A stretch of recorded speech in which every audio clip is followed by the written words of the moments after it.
purpose of nonviolent communication is to connect with other people in a way that enables giving to take place, compassionate giving that comes from the heart willingly, where we are giving service to ourselves and others, not out of duty, obligation, not out of fear of punishment, hope for a reward, not out of guilt or shame, but for what I consider is our nature to enjoy giving to one another.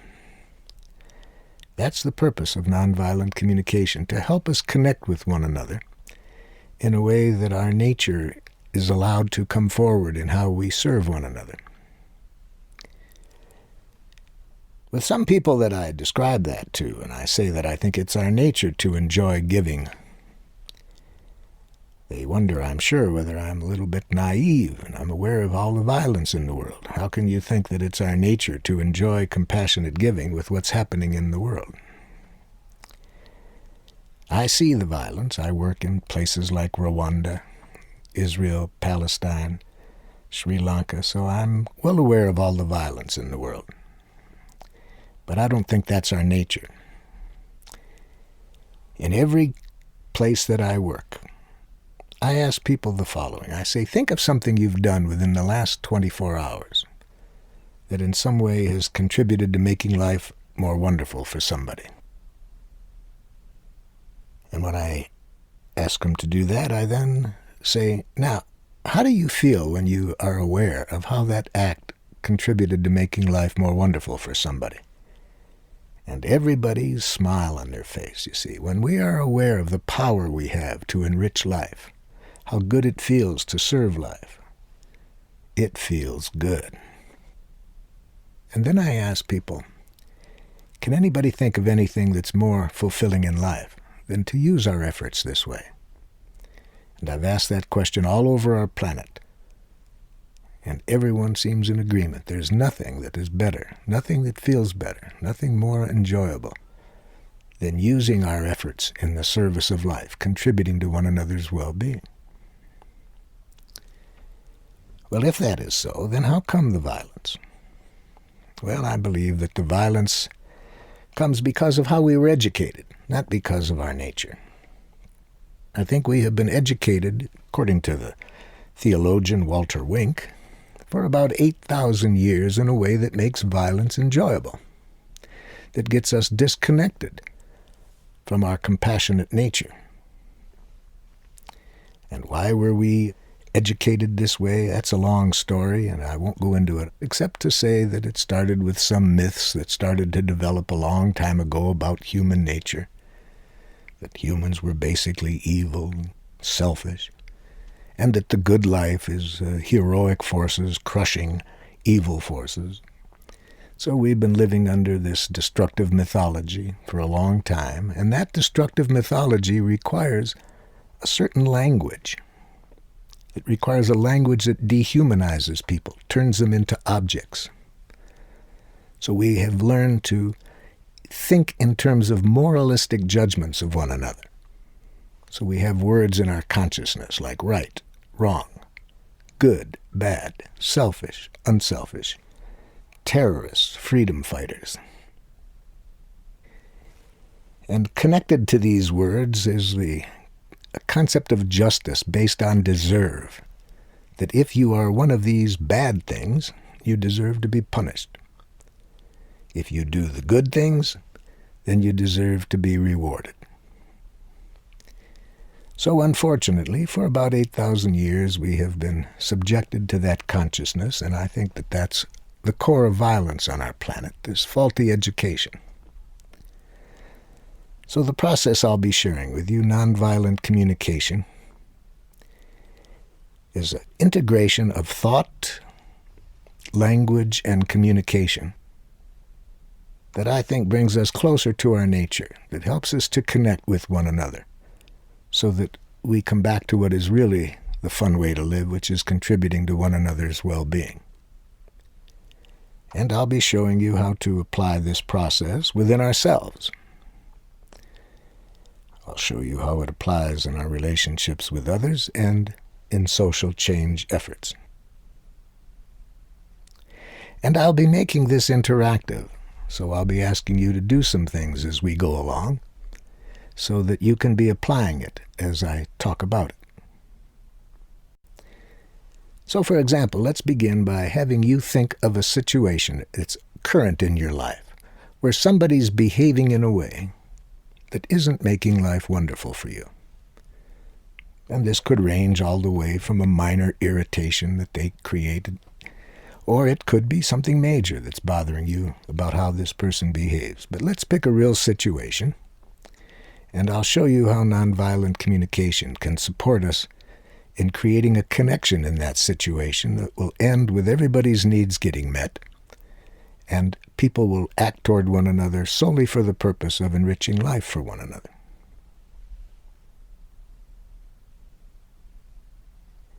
Now, if you've got the person in mind, we'll see how nonviolent communication serves us. Wherever I go in the world, it seems like one of the people in the groups that I'll be working with, they'll probably have a 2 or 3-year-old that they want to work on. And what is the behavior that this 2 or 3-year-old does that drives them nuts? They tell me that their 2 or 3-year-old says horrible things like, "No," when they want them to do something. "Please put your toys back in the toy box." "No." Some people tell me they live with partners who say horrible things like, "That hurts me when you do that." And some of the people I work with have much more serious issues they want to see how nonviolent communication can apply. So the work I do in countries like Rwanda, that people want to know, how do I deal with my next-door neighbor that I know killed a member of my family? So whatever it is at the moment that's on your mind, think of somebody who's behaving in a way you don't like, and we'll see how nonviolent communication applies to that. I'd like you to write down or make a mental note of one specific thing that this person does. It could be something they do, could be something they don't do, could be something they say or don't say. Okay, now that you have down something that this person does that you don't like, let me give you an overview of what nonviolent communication will be like when we communicate with this person. Nonviolent communication keeps our attention focused on 2 critical questions. Question number 1, what's alive in us? What's alive in me? What's alive in you? Now, this is a question that all over the planet people ask themselves when they get together. They don't use those words, "What's alive in you?" In English, they say it this way: "How are you?" "Como está usted?" "Como allez-vous?" Rwanda, they say "Amakuru." So, but however they say it, it's a very important question. Now, we say it as a social ritual, but it's a very important question, because if we're to live in peace and harmony, if we're to enjoy contributing to each other's well-being, we need to know what's alive in each other. So sadly, though most people ask the question, very few people really know how to answer it very well, because we haven't been educated in a language of life. So we've not been taught really to answer the question, "How are you?" We ask it, yes, but we don't know how to answer it. So nonviolent communication, as we'll see, suggests how we can let people know what's alive in us. It shows us how to connect with what's alive in other people, even if they don't have words for saying it. So that's one question that nonviolent communication focuses our attention on. The second question, and it's related to this, is what can we do to make life more wonderful? What can you do to make life more wonderful for me? What can I do to make life more wonderful for you? So these 2 questions are the basis of nonviolent communication. What's alive in us? What can we do to make life more wonderful? Now, just about everybody that studies nonviolent communication says 2 things about it. First, they say how easy it is. I mean, how simple. Look, just these two questions. That's all we have to do is keep our communication, our focus of attention, our consciousness on what's alive in us, what would make life more wonderful. How simple. The second thing they say about it is how difficult it is. Now, how can something be so simple and so difficult at the same time? Well, I've already given you a hint about that. It's difficult because we've been programmed for 8,000 years to think and communicate in a quite different way.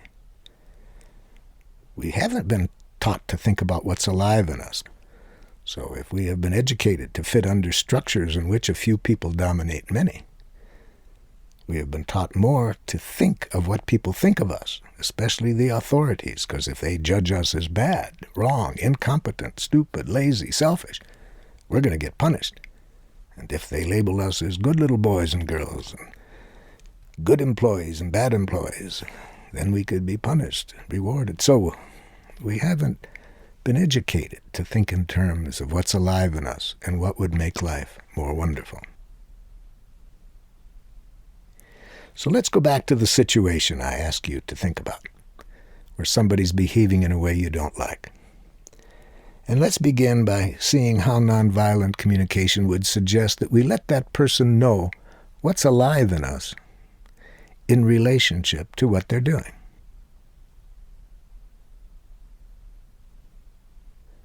We want to be honest in nonviolent communication, but we want to be honest without using any words that imply wrongness, criticism, insults, psychological diagnoses. So to say what's alive in us requires literacy of three kinds. First of all, it requires being able to answer the question I ask you without mixing in any evaluation. See, I ask you to think of one specific thing the person did that you don't like. That's what I will be calling an observation. What do people do that we either like or don't like? That's important information to communicate, to tell people what's alive in us. We need to tell the other person what they're doing that is supporting life in us, what they're doing that isn't supporting life in us. But it's very important to learn how to say that to people without mixing in any evaluation. For example, I was working recently with a person who was concerned about something her teenage daughter didn't do. So I said, what was it that your teenage daughter didn't do? And she says, she's lazy. Now, can you hear a difference between the question I asked and the answer she gave? I asked, what does the daughter do? And she told me what she thought the daughter was. And I pointed this out to this person, that labeling people, diagnosing them as lazy, leads to self-fulfilling prophecies. Any words we use that imply wrongness of others are tragic, suicidal expressions of what's alive in us. Tragic and suicidal because it doesn't lead to people enjoying contributing to our well-being. It provokes defensiveness and counter-aggression. Now, when I first learned this lesson, it was very frightening to me because I saw how much my head was filled with moralistic judgments. I'd been taught to think of moralistic judgments from the time I was being educated. And the reason we are is because of this theory of human beings that we have been inflicted with, that human beings are basically selfish and evil, and therefore the educational process is one of making people hate themselves for what they've done. You have to get them to see how terrible they are. And then the idea is they will be penitent and change the error of their ways. So the language that I was educated to speak growing up in Detroit, when I was driving, if somebody's driving in a way I don't like and I would like to educate them, I open up the window and say something like, "Idiot!" Now the theory is they're supposed to repent and they're supposed to say, "I'm sorry. I see that I was wrong. I'll change the error of my ways." That's a great theory, but it never worked. So I thought that maybe it was this particular dialect that I learned in Detroit. So that's when I went and got this doctor's degree in psychology. And that taught me how to insult people in a much more educated way. So now when I'm driving and somebody doesn't drive in a way I would like, I roll down the window and say something like, "Sociopath."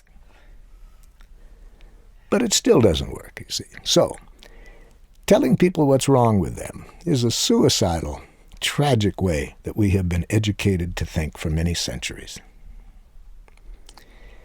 So we don't want these judgments to mix in when we try to tell people what they've done that we don't like. We want to go directly to the behavior without mixing in this. I was working with some teachers having a conflict with their administrator. I said, "What does he do that you don't like?" One of them said, "He has a big mouth." No, I said, "I didn't ask you what size mouth he had. I asked you what he does, you see." Another one said, "Well, I know what he means. He talks too much." I said, "No, too much is another diagnosis, you see." Another one said, "Well, he thinks he's the only one with any intelligence." No, telling me what you think he thinks is an evaluation. What does he do?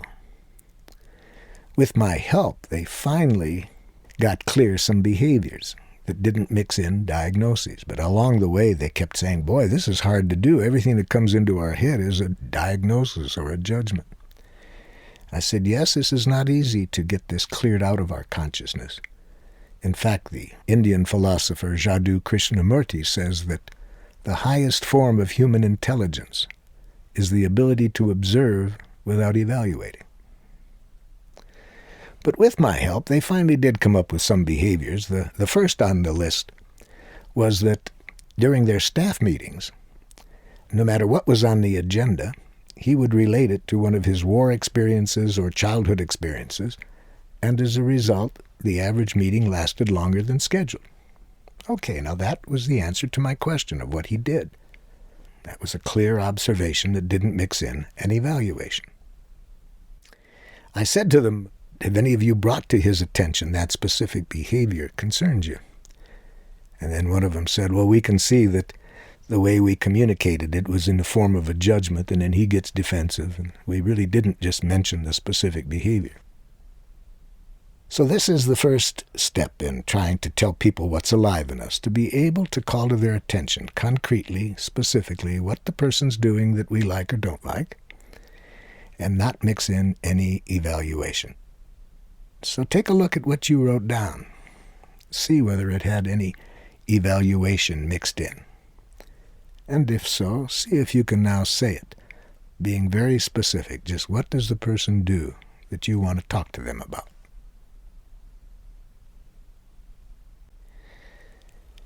Now that we have observation in mind of what this person does, if we're to use nonviolent communication, we want to be honest with them about it. But honesty of a different kind than telling people what's wrong with them. Honesty from the heart, not honesty that implies wrongness.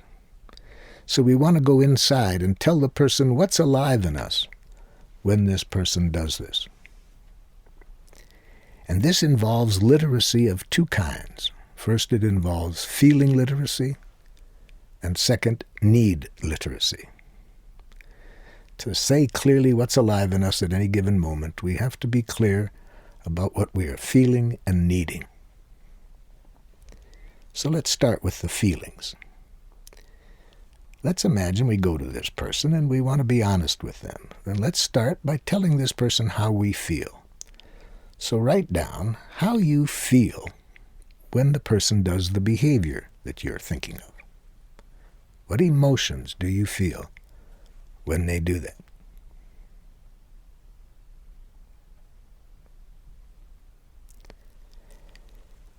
One student in the university I was working with wanted to work on his roommate, and I said, "Okay, what is the behavior that your roommate does that you don't like?" And he says he plays the radio late at night when I'm trying to sleep. Okay, so now let's tell him how you feel. How do you feel when he does that? He said, "I feel it's wrong." I said, "I'm not making clear then what I mean by feelings. It's wrong is what I would call a judgment of the other person. I'm asking you, how do you feel?" He said, "Well, I said I feel." Well, yeah, you use the verb feel, but that doesn't mean that what follows it is necessarily a feeling. What emotions do you feel? How do you feel? He thought for a while and he said, well, I think that when a person does something like that, it's evidence of a personality disturbance, to be so insensitive to other people. I said, hold it. Now you're still up there analyzing his wrongness. I'm asking you, go into your heart. Tell me how you feel when he does that. And he was sincerely trying to get in touch with his feelings, but he said, well, I don't have any feelings about it. I said, I hope that's not so. He said, why? I said, you'd be dead. We have feelings every moment.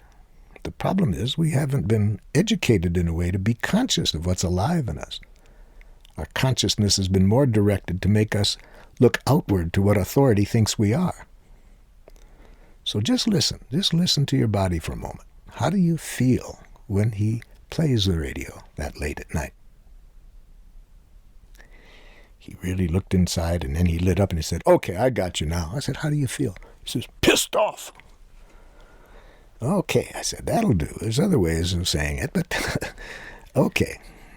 But I noticed the woman sitting next to him, a faculty member's wife, she seemed a little perplexed. And she looked at him and said, do you mean vexed? So there's different ways we might express our feelings depending on what culture we grow up in. But it is important to have a vocabulary of feelings that really do just describe what's alive in us, that in no way are interpretations of other people. So we don't want to use words like I feel misunderstood, because that's not really a feeling. That's more how we are analyzing whether the other person has understood us or not.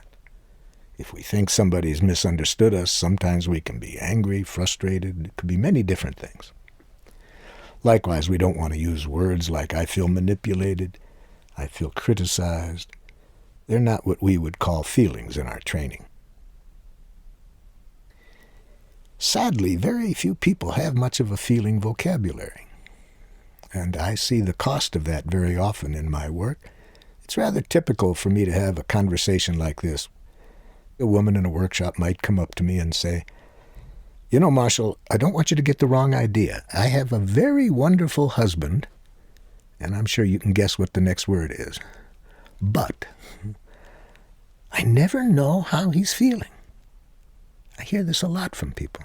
I hear from people that they've lived with their parents for years and never really know what their parents are feeling.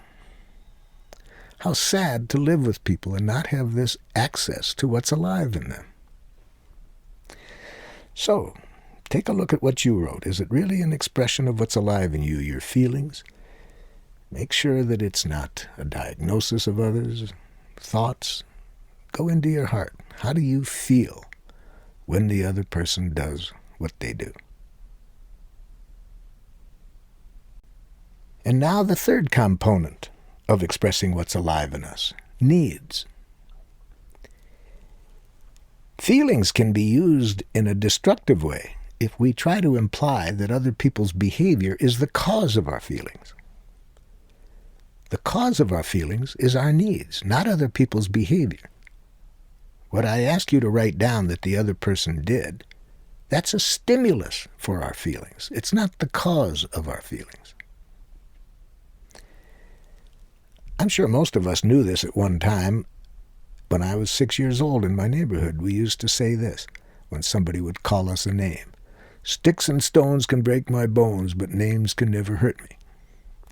We were aware then that it's not what other people do that can hurt you, it's how you take it.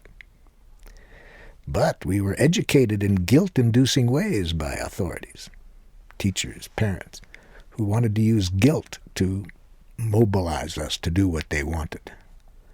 So they would express feelings this way. It hurts me when you don't clean up your room. You make me angry when you hit your brother. So we've been educated by people who tried to make us feel responsible for their feelings, so we will feel guilty. So feelings are important, but we don't want to use them in that way. We don't want to use them in a guilt-inducing manner. So it's very important that when we do express our feelings, we follow our feelings with a statement that makes it clear that the cause of our feelings is our needs. So let's see if we are using needs in the same way. So here's what I would like you to write down. in relationship to what the other person has done and how you feel about it. Now, identify what needs are creating your feelings. And write it this way: I feel as I do because I am needing. And now put to words that need of yours that isn't getting met by the other person's behavior.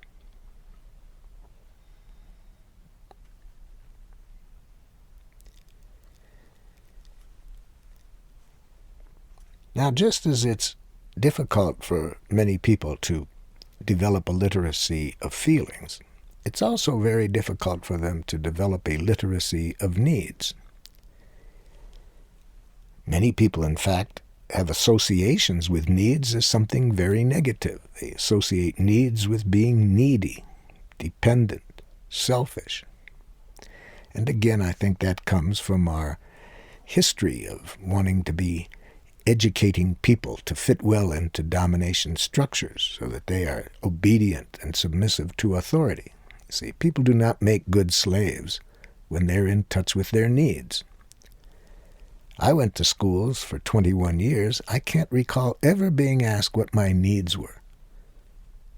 See, my education didn't focus on helping me be more alive, more in touch with myself and others. It was oriented toward rewarding me for getting right answers as defined by authorities. So, now let's look at the words that you are using to describe your needs. The main thing we have to look at is to make sure we don't get needs mixed up with what we're going to talk about next. Next, we're going to talk about requests, what we would like people to do to make life more wonderful for us. The difference between these two is that requests contain reference to specific actions we would like specific people to take. Needs do not contain any reference to specific people taking specific actions. Needs are universal. All human beings have the same needs. So in a workshop that I was doing recently, I asked this woman who was upset with her daughter, the way the daughter was not cleaning up the room. I said, what needs do you have in this situation that aren't getting met? She said, well, it's obvious. I need her to clean up the room. No, I said, that's going to come next. That's a request. I'm asking, what needs do you have? And she couldn't come up with it. She didn't know how to look inside and see what her needs were. Again, she had a language for diagnosing what was wrong with the daughter, that the daughter was lazy. She could tell what she wanted the daughter to do, but she didn't know how to identify her needs. And this is unfortunate because it's when people see our needs that it stimulates people's enjoyment giving, because we all can identify with needs. We all have the same needs. So when we can connect at the need level, conflicts which seem unsolvable, it's amazing how they start to become solvable when we see each other's humanness at the need level. I do a lot of work with people in conflict, husbands and wives, parents and children, tribes of people. Many of these people think they have conflicts which can't be resolved.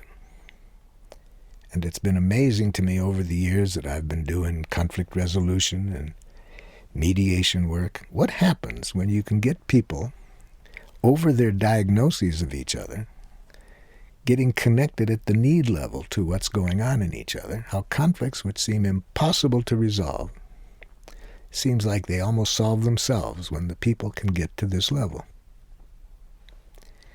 So now we have answered the three pieces of information that are necessary to say what's alive in us. What we're observing, what we're feeling, and the needs of ours that are connected to our feelings. Now let's turn to the other basic question. What can be done to make life more wonderful? This takes the form of a clear request. We need to now request of the other person what we would like them to do to make life more wonderful for us. We've told them the pain we feel in relationship to what their behavior is, what needs of ours aren't getting met. Now we're going to say, what we would like them to do to make life more wonderful for us. So imagine that you've said the first things to the person. You've told them what they've done, how you feel, what needs of yours aren't getting met. Now write down what you would say to make a request. Put it this way: I would like you to, and then fill in the blank. What would you like this person to do to make life more wonderful for you?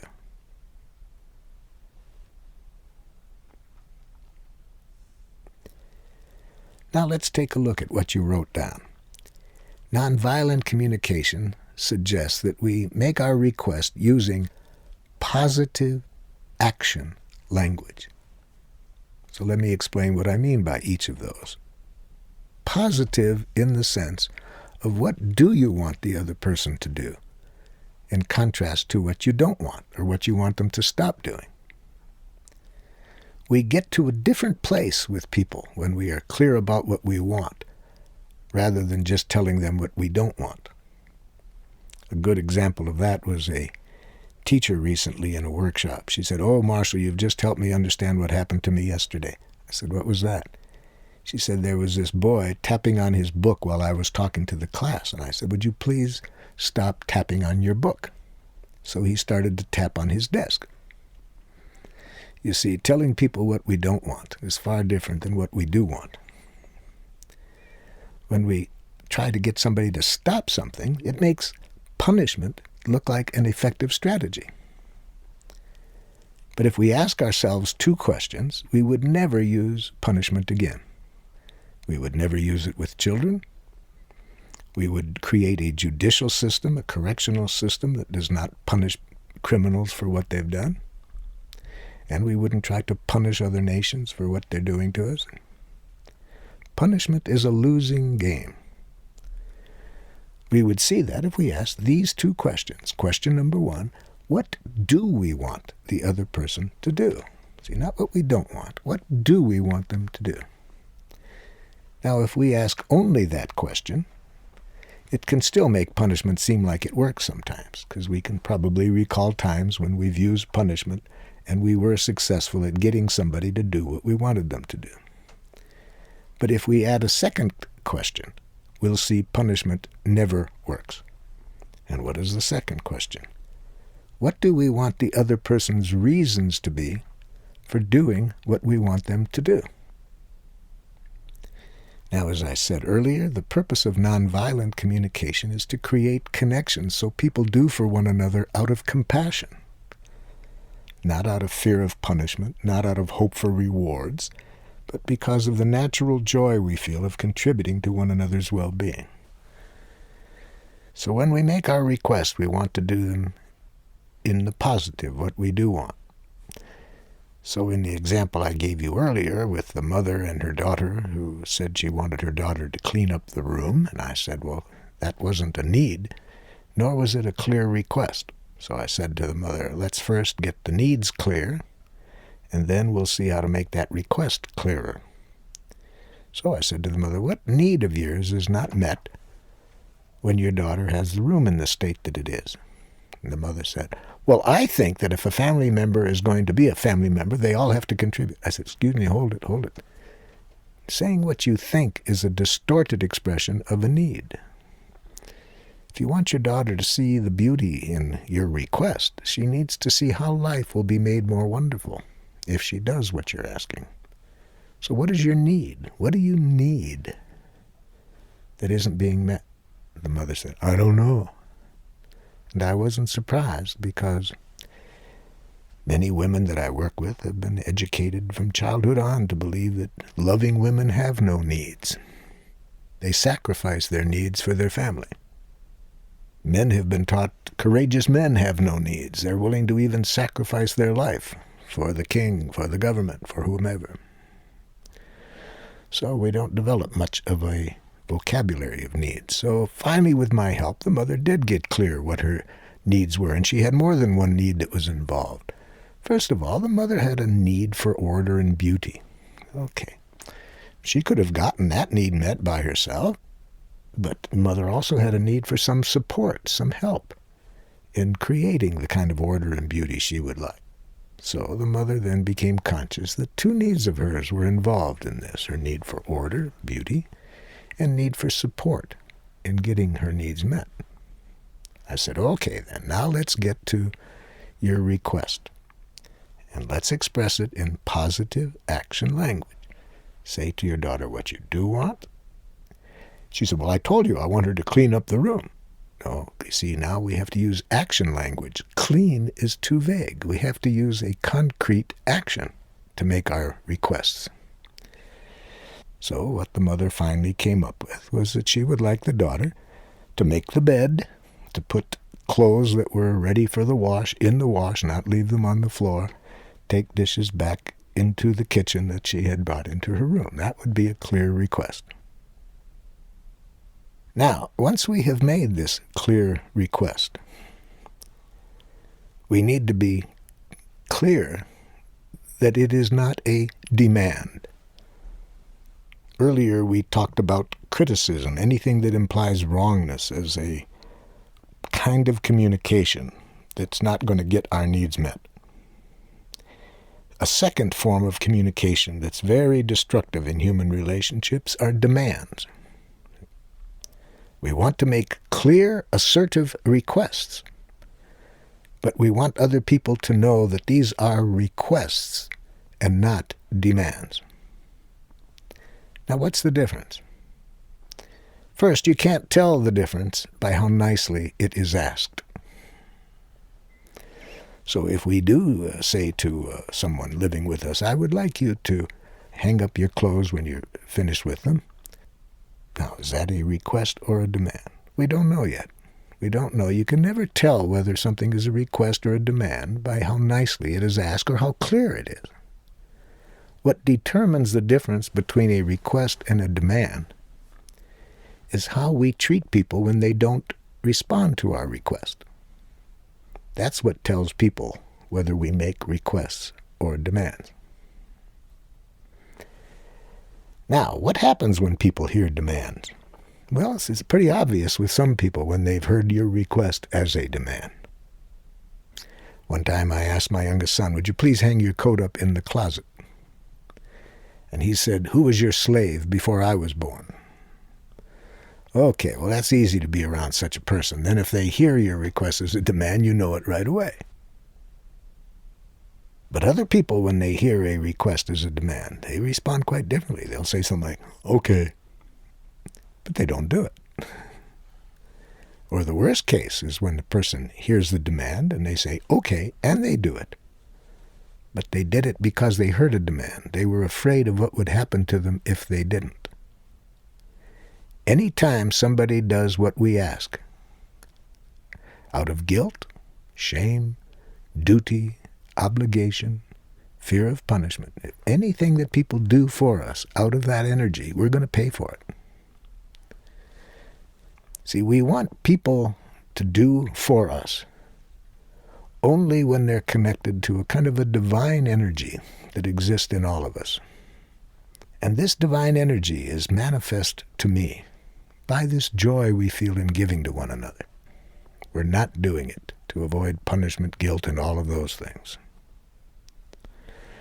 Now, some people cannot believe that you can have order in the house and the government unless you do force people to do things, make demands. For example, one mother I was working with, she said, but Marshall, that's all very well and good, you see, to hope that people are going to respond out of divine energy. But what about a child? I mean, a child has to first learn what they have to do, what they should do. This mother was using two of the words or concepts that I think are the most destructive. Have to, should. So she didn't trust that there's divine energy in children as well as in adults, so that they can do things not because they're going to be punished if they don't, but because they see the joy that comes from contributing to other people's well-being. So I said to the mother, I hope today I can show you other ways of presenting things to your children so that it's more a request. They see your needs. They don't do it because they think they have to. They see the choice and they respond out of this divine energy within themselves. She says, I do all kinds of things every day that I hate to do, but there just are some things you have to do. I said, could you give me an example? She said, okay, here's one. When I leave here this evening, I have to go home and cook. I hate to cook. I hate it with a passion. But it's just one of those things you have to do. I've done it every day for 20 years. I hate it, but you have to do certain things. See, she wasn't doing that out of divine energy. She was doing that out of this other kind of consciousness. So I said to her, well, I'm hoping I can show you today a way of thinking and communicating that will help you get back in touch with your divine energy and make sure that you only come out of that and that you can then present things to others so that they can come out of that energy. She was a rapid student.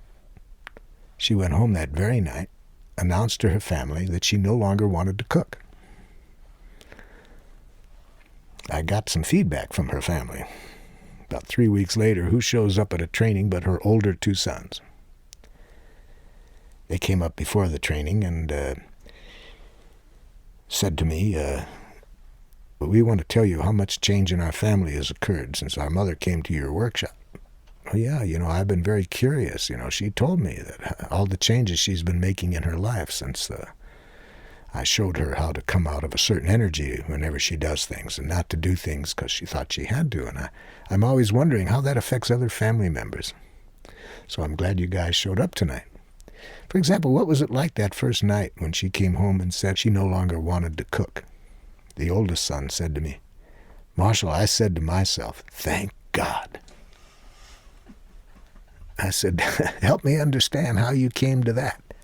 He said, I said to myself, now maybe she won't complain after every meal. So when we do things, it doesn't come out of this divine energy in each of us, this divine energy that makes compassionate giving natural. When we come out of this culturally learned patterns of doing things because we should, have to, must, to get rewards, out of guilt, out of shame, duty, obligation, everybody pays for it, everybody. So nonviolent communication wants us to be clear. Don't respond unless it's coming out of this divine energy. And you'll know it is when you are willing to do it. Even if it's hard work, it will be joyful if our only motive is to make life more wonderful.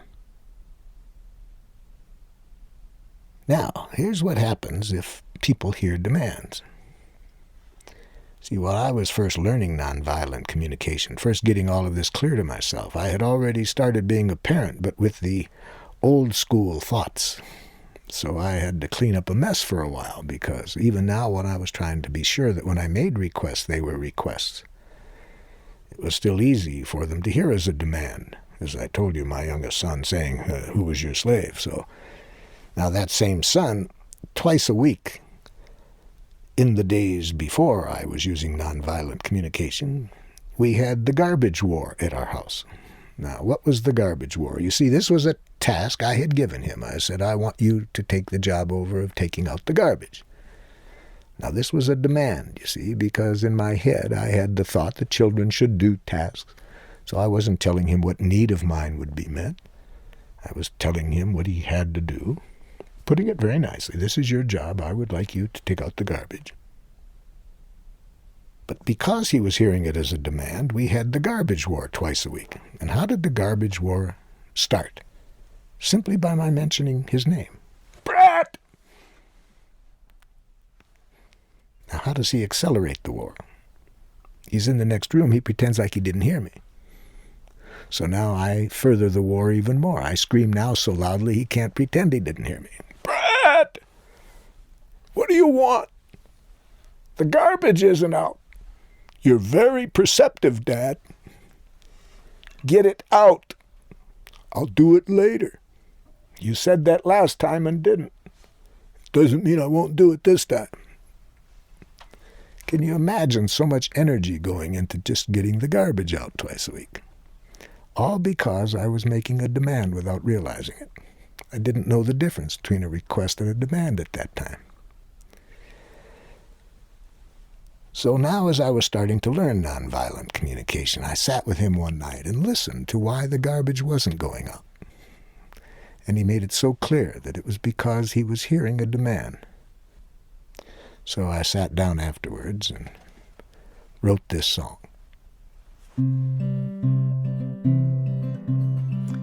if I clearly understand you intend no demand, I'll usually respond when you call. But if you come across like a high and mighty boss, you'll feel like you ran into a wall. And when you remind me so piously about all of those things you've done for me, you'd better get ready. Here comes another bout. Then you can shout, you can spit, moan and groan, throw a fit. I still won't take the garbage out. Now even if you should change your style, it's going to take me a little while before I can forgive and forget. Because it seemed to me that you didn't see me as human too, until all your standards were met.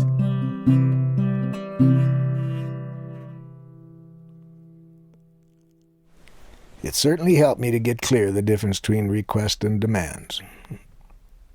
For example, this was the same child that when it snowed, he would run down to the street corner where a woman with a severe handicap couldn't walk, but she could drive her car. But when her driveway was filled with snow, she had no mobility. So he would go down there and shovel her walk. It would take him well over an hour to clear her driveway. He never told her who did it, never asked for money. Now at our house, we had a tiny little walkway to shovel. I couldn't get it done, and I was wondering, how come he'll do all of this for the neighbor? Well, because for the neighbor it could come out of this divine energy that makes joyful, this giving to others. But I was putting it to him in a domination style. I'm the Father, and I know what you have to do.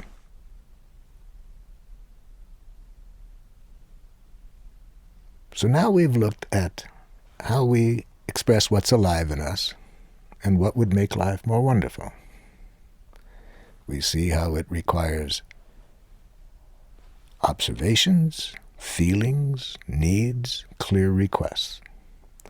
But those are the mechanics. It's always important to realize that these mechanics only have power when they're in the service of the spiritual purpose of the process, which is to create a connection so that people can respond out of divine energy, the joy of compassion, the joy of giving. If we do not have that intentionality, we've missed the whole thing. For example, one mother came back a second day of a workshop, and she said, I went home and tried it last night, Marshall, and it didn't work. I said, well, let's learn from the experience. What did you do? And she told me how she expressed herself to one of her children who hadn't done something she wanted. And she used the mechanics perfectly. She made a very clear observation, expressed her feelings, needs, requests. But she said he didn't do it. And I said, so what do you mean it didn't work? Well, she said he didn't do it. Oh, so you're defining works, that somebody does what you want them to do. Yes. Oh, well, then you see that it's not nonviolent communication. Even if you use the mechanics, that's not the idea. Remember yesterday I said the purpose is to create a quality of connection that allows us to give to one another out of the joy of compassionate giving. It's not just to get what you want. Oh, she said, so I'm just supposed to do all the work around the house myself. See, she makes the mistake that many people do, to think that if we don't get people to do what we want, the only other option is to give up and then be permissive, to have anarchy. And I showed her that if we connect in the way I'm talking about, everybody's needs can get met. But if the other person thinks we have single-mindedness of purpose to get our request adhered to, it changes the game. Then it makes our request into demands. So we've seen now how to be honest in nonviolent communication, sharing those four things from this consciousness of creating that special connection that enables compassionate giving to take place. I was working with some psychiatrists and psychologists, showing them how to use this kind of honesty in their relationships with patients. And I was suggesting that it's important to get rid of this old language of diagnosis, that I think that we can create healing connections with people far better than, instead of sitting there and intellectually analyzing them, that we reveal ourselves, and we reveal ourselves from our heart. We say clearly what is alive in us, what we would like people to do differently. Now, I wasn't surprised that this is rather shocking to such people. They were educated like I was to mentally diagnose people. And I was taught that to think of even expressing myself was about the worst thing you could do. So I wasn't surprised when I got a free diagnosis from one of the psychiatrists. She said, "Dr. Rosenberg, don't you see that when you suggest that we also reveal ourselves in this way, openly reveal our feelings, needs, requests, don't you see what you're doing? You're allowing your narcissism to interfere with your ability as a therapist." Another psychiatrist arose in my defense and said to her, "Don't you see what you're doing? You're projecting your narcissism onto this man." So I went home and wrote this song, which I call the Sink or Shrink Blues.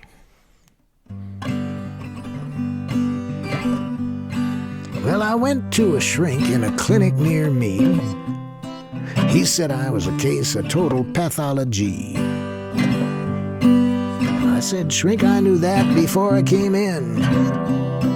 I need someone to care, not this analyzing." He asked me if I had any strange habits. "Oh," I said, "a few. I was always willing to learn some more." So he gave me some pills. He said, "Take them each day." I said pills wouldn't take my blues away. I said, "Shrink, my blues come from people like you, who know what I am, but not what I've been through." See, folks, he was one of those old-fashioned doctors. He still thought you needed a prescription to get drugs. Well, that shrink saw what he was trained to see. He just never got around to seeing me. So I left that shrink. I wasn't impressed. Now there's two who flew the cuckoo's nest.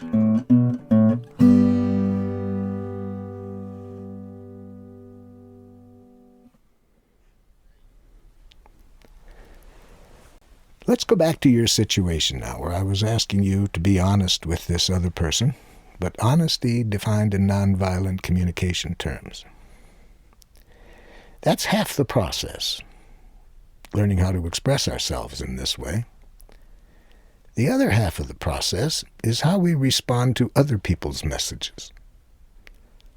And to prepare us to see how nonviolent communication suggests responding to other people, let's go back to your situation and use your imagination. Imagine that now you try out what we've learned so far. You decide to go to this person and be honest with them in the way I'm defining. So you tell the other person the 4 things I've asked you to write down. You tell them what they've done that you don't like, how you feel, what needs of yours aren't met, and what your request is. Now predict how they might respond. And write that down.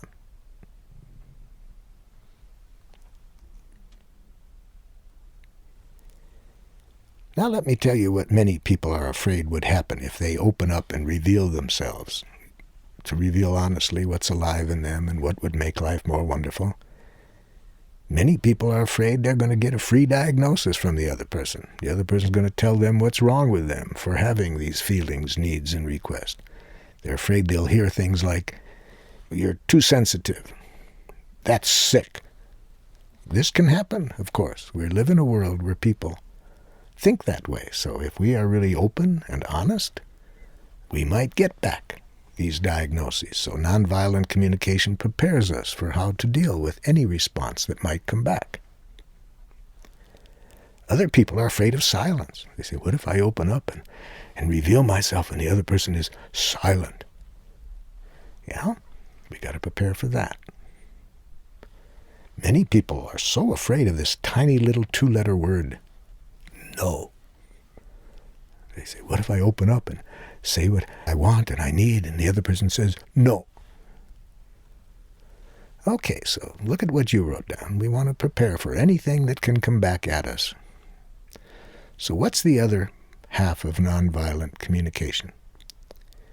The other half shows us how to make empathic connection with what's alive in the other person and what would make life more wonderful for the other person.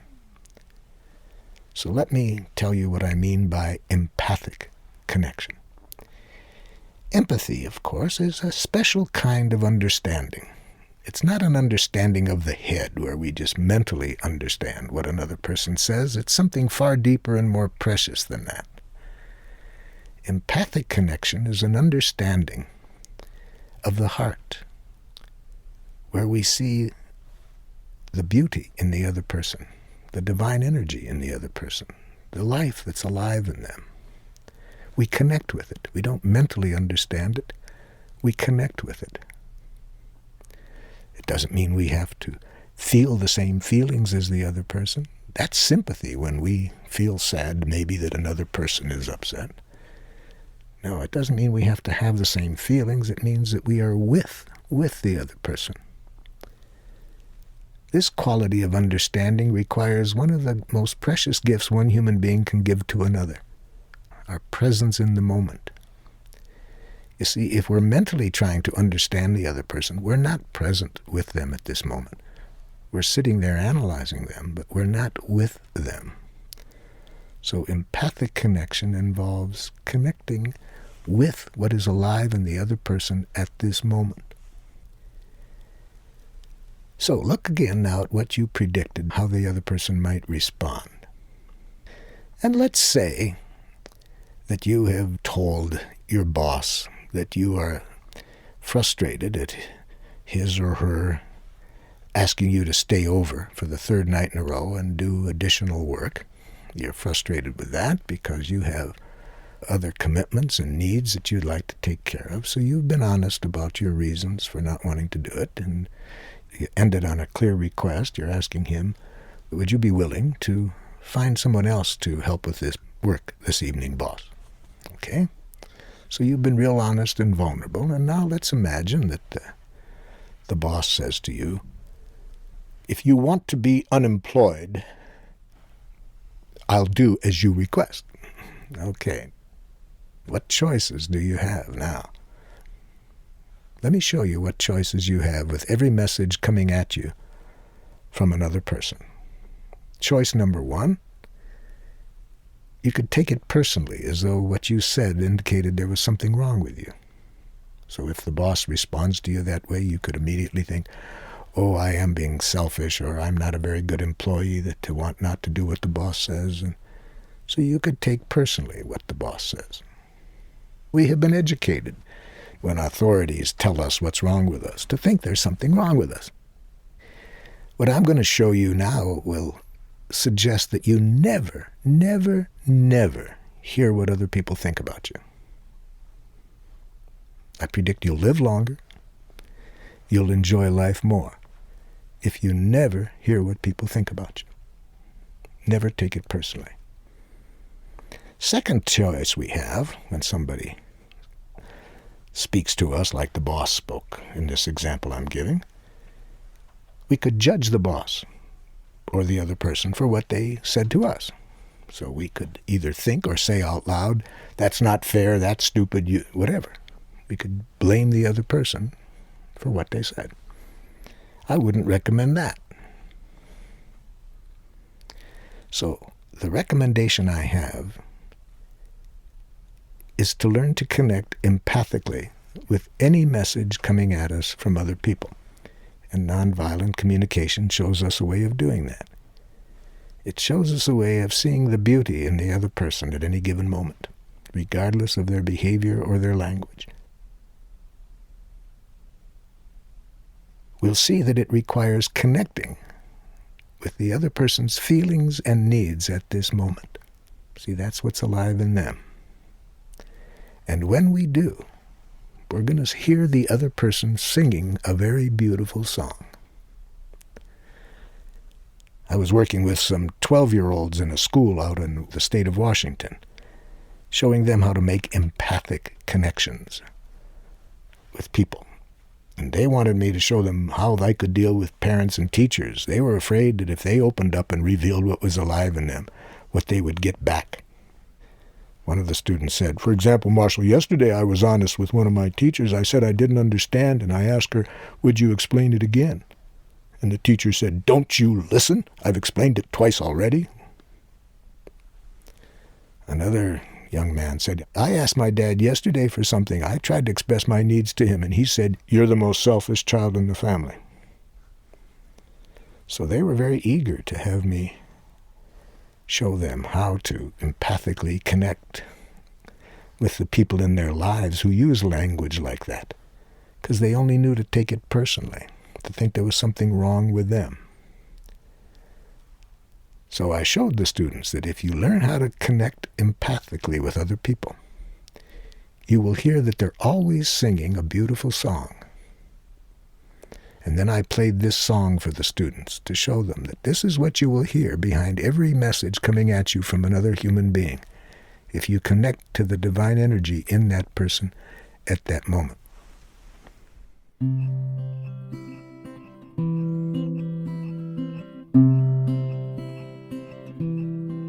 See me beautiful, look for the best in me.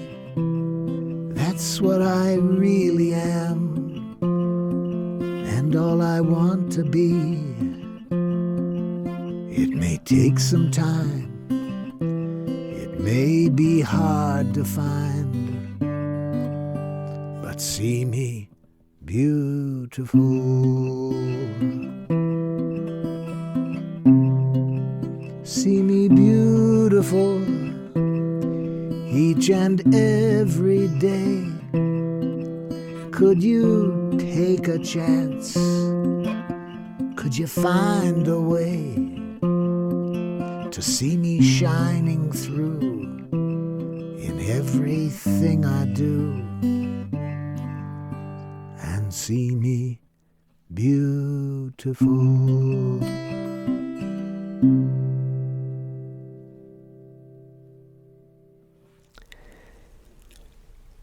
I was working in a refugee camp in a country not very pleased with the United States.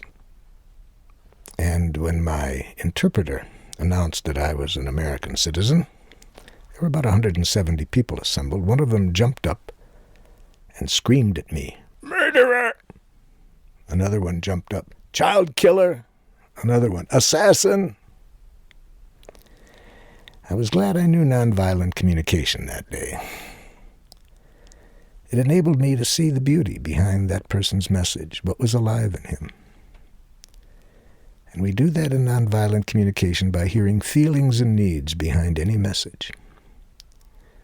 So I said to this gentleman, "Are you feeling angry because your need for support isn't getting met by my country?" Now that required me to try to sense what he was feeling and needing. I could have been wrong.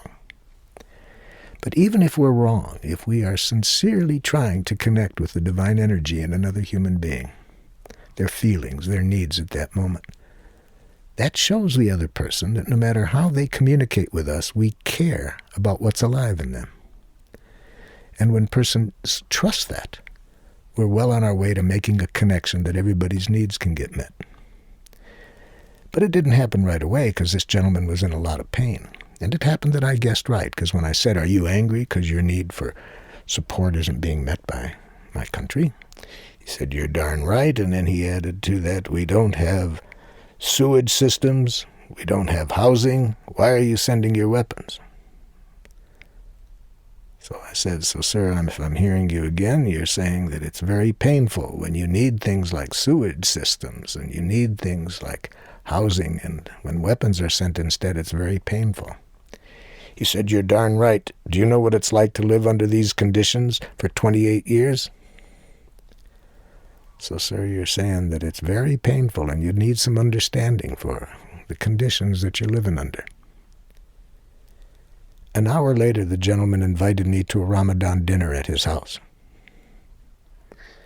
This is what happens when we can connect with the humanness in each other, the feelings and needs behind any message. This doesn't mean we always have to say it out loud. Sometimes it's pretty obvious what a person is feeling and needing. We don't have to say it. They'll feel it from our eyes, whether we are really trying to disconnect with them. Notice this does not require that we agree with the other person. It doesn't mean we have to like what they're saying. It means that we give them this precious gift of our presence. To be present to, at this moment, what's alive in this person. And that we are interested in that, sincerely interested, not as a psychological technique, but because we want to connect with the beauty in that person at this moment.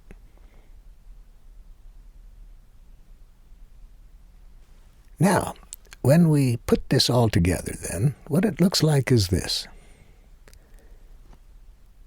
We may start a dialogue with the other person by telling them what's alive in us and what we would like them to do to make life more wonderful for us. And no matter how they respond, we try to connect with what's alive in them and what would make life more wonderful for them. And we keep this flow of communication going until we find strategies to meet everybody's needs.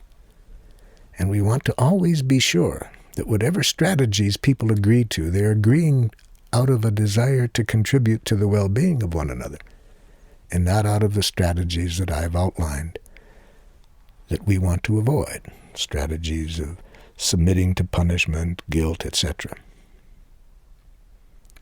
Many people believe that there are some people you cannot do this with. They believe that some people are so damaged, so whatever, that no matter what communication you use, you're not going to arrive at this point. That has not been my experience. It's been my experience that with the time that it takes, and sometimes it does take some time, if I'm working with some prisoners in various prisons that I work in throughout the world, I'm not saying that this connection can happen right away. It may take quite a while for some people to really trust that I'm sincerely interested in what's alive in them. It's not easy to stay with that sometimes because my own cultural conditioning hasn't allowed me to be fluent earlier in my life at this. So in learning this, it can be a real challenge. I recall one time when I was first learning it, my older son and I were having a conflict. And he was saying things, and my first reaction was not to connect with what was alive in him, what he was feeling and needing. I wanted to jump in and show him he was wrong. So I had to take a deep breath,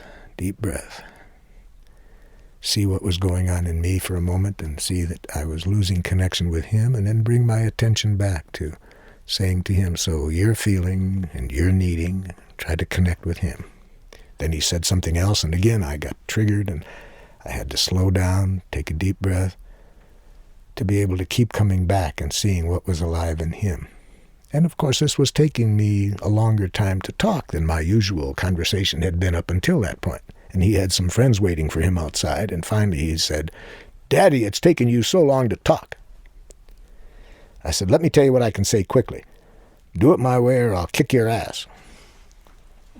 He said, "Take your time, Dad. Take your time." So nonviolent communication requires that we take our time. Take our time to come from our divine energy rather than our cultural programming. In this portion of the program, I would like to share with you how nonviolent communication can contribute to our attempts to bring about change. Change within ourselves, change in people whose behavior is not in harmony with our values, and change in the structures that we're living within. Earlier, I've outlined the purpose of nonviolent communication, to create a connection that allows compassionate giving to take place. And I clarified the basic literacy that's necessary to live in this way, which is a literacy of feelings, needs, requests, how to express them in a way that is a gift to other people. They can see what's alive in us. They can see what would make life more wonderful. And that's a gift because then it gives them a chance to willingly contribute to our well-being. And I talked about how through empathic connection we can receive that gift from other people, even when they're using a language which is quite violent. Now let's look at how nonviolent communication can contribute to change. We want people to change not because of fear that we're going to punish them if they don't, or guilt them if they don't. We want them to change because they see better ways of meeting their needs at less cost. So let's look at how that change can occur within ourselves, with other people whose behavior is not in harmony with our values, and with social structures that are behaving in ways that are not in harmony with our values. First, ourselves. Think of a mistake you made recently, something you did that you wished you hadn't done. Then think of how do you educate yourself when you have done something that you wished you hadn't done. That is, what did you tell yourself at the moment that you saw what you had done? The other day I was doing a training with some people, and we were seeing how nonviolent communication can be used within ourselves to learn from our limitations without losing self-respect. And a woman picked a situation that she had been screaming at her child that morning before coming to the training. She said some things to the child that she wished she hadn't done, and she saw the look in the child's eyes, and she saw how hurt the child looked. And I asked her this question: how did you educate yourself at that moment? What did you say to yourself? And she said, I said what a terrible mother I am. I said to myself, I shouldn't have talked that way to the child. I said, what's wrong with me? Unfortunately, that's how many people educate themselves. They educate themselves in the way that people educated us when we did things that authorities didn't like. They blamed us, punished us, so we internalize that. So now we often educate ourselves through guilt, shame, and other forms of violent, coercive tactics. So we know we're doing that. We know that we are educating ourselves in a violent way. 3 feelings will tell us that: depression, guilt, and shame. You see, I think we feel depressed a good deal of the time, not because it means we're ill or something is wrong with us, but because we have been taught to educate ourselves with moralistic judgments, to blame ourselves, to think like this mother did, that because she had screamed at her child, that there was something wrong with her. She was a bad mother. Incidentally, I often tell people, if you want to know my definition of hell, it's have children and think there is such a thing as a good parent. You'll spend a good deal of your life being depressed because it's a hard job, it's an important job, and we're going to do things repeatedly we wished we hadn't done. So we need to learn, but without hating ourselves, because learning that occurs through guilt or shame is costly learning. It's too late now to undo that learning. We have it within ourselves. We've been trained to educate ourselves with these kind of violent judgments. So we show people in our training how, when you are talking to yourself like that, to bring those judgments out into the light, to see what you're telling yourself, to see that this is your way of educating yourself, to call yourself names, to think of what's wrong with you. Then when you see that, we show them how to look behind these judgments to the need which is at the root of them. That is, what need of yours wasn't met by the behavior? And I asked this mother that. What need of yours was not met by how you talked to the child? And with a little help from me, she got in touch with the need. She says, Marshall, I have a real need to respect people, especially my children. Talking to my child that way didn't meet my need for respect. And I say, now that your attention is on your needs, how do you feel? She says, I'm sad. I say, how does that sadness feel compared to what you were thinking a few moments ago when you were thinking that you're a terrible mother and that other judgments that you were making of yourself? She says, it's almost like a sweet pain now. Yes, because it's a natural pain, you see. To be in touch with needs of ours that weren't met by our behavior, I call that mourning our actions. But mourning without blaming ourselves, mourning without thinking there's something wrong with us for doing what we did. And when I help people to get to that connection, they often describe the pain in a similar way that she does. It's almost like a sweet pain compared to the depression, the guilt, the shame we feel when we are educating ourselves through blame and judgments. I then asked her to look at the good reasons why she did what she did. She said, huh? I say, let's look at the good reasons you did what you did. I don't understand what you mean. You mean screaming at the child the way I did? What do you mean by good reason? I say it's important for us to be conscious that we never do anything except for good reasons. I don't think any human being does anything except for good reasons. And what are those good reasons? To meet a need. Everything we do is in the service of needs. So I said, what need were you trying to meet when you talked to the child that way? She said, are you saying it was right? I'm not saying it was right to talk to the child that way. I'm not saying it was wrong. I'm suggesting that we learn to look at the needs we're trying to meet by doing what we did. We can learn best from it if we do two things. First, see the need that wasn't met by the behavior. And next, to be conscious of the need we were trying to meet by doing what we did. When we have our consciousness on those two needs, I believe it heightens our ability to learn from our limitations without losing self-respect. So, what was your need that we were trying to meet by saying what you did to the child at that time?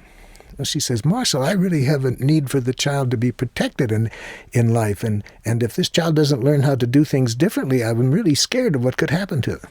Yes. So, you really have a need for your child's well-being, and you were trying to contribute. But she says, that's a terrible way to do it, to scream like that. Well, we've already looked at that part of yourself that doesn't like what you did. It didn't meet your need to respect other people. But now let's be conscious of what need of yours was met by doing it. You care for the child. You wanted to protect the child's well-being. Yes. I believe we have a much better chance to learn how to handle other situations in the future if we ask ourselves, how could I have met both needs? Like now, when you have those two needs in mind, can you imagine how you might have expressed yourself differently? She said, oh, yes, I can see that if I had been in touch with those needs, I would have expressed myself quite differently. So this is how we show people how to use nonviolent communication within themselves. When we do something that we don't like, how first to mourn, to empathize with ourself, the need of ours that wasn't met. And very often we'll have to do that by hearing through these judgments that we have been programmed to think in terms of. And in this way, we can make good use of our depression, guilt, and shame. Those feelings we can use as an alarm clock to wake us up to the fact that at this moment we're really not connected to life, life defined as being in touch with our needs. We're up in our head, playing violent games with ourselves, calling ourselves names. So if we can learn how to empathically connect with the need of ours that didn't get met, and then look at the part of ourself that was trying to meet a need of ours, to see what it was. Now that part of ourself that did the act, it's often not easy to empathically connect with that need, because very often if we look inside and say, what was going on in me when I did that, very often we say things to ourselves like, I had to do it, I had no choice. Well, that's never true. We always have a choice. We don't do anything we didn't choose to do. We chose to behave that way to meet a need. And so then we need to direct our attention to what need of mine was trying to be met. A very important part of nonviolent communication is this recognition of choice at every moment. At every moment we choose to do what we do. We don't do anything that isn't coming out of choice. And every choice we make is in the service of a need. Any living phenomenon, I would say that's true about. Whether it's a dog or a human being, every choice we make is in the service of a need. So that's how nonviolent communication works within us. We need to learn how to create peace within ourselves when there's a conflict between what we do and what we wish we had done. If we're going to be violent to ourselves, how are we going to contribute to creating a world of peace? Peace begins within us.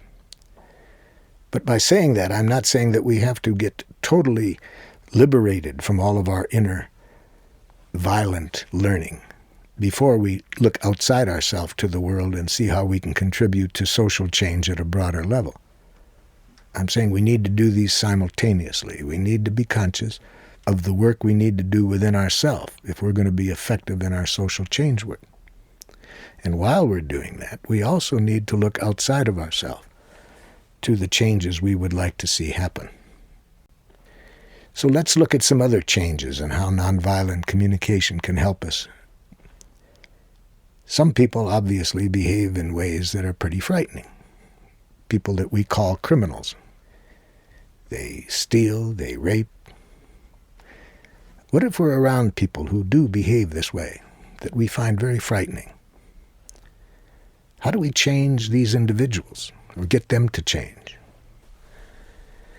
Well, here is where we really need to learn restorative justice. We need to learn not to punish people when they behave in ways we don't like.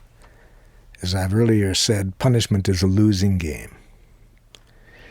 We want people to change behavior, not because they're going to be punished if they continue. We want them to change the behavior because they see other options that better meet their needs at less cost.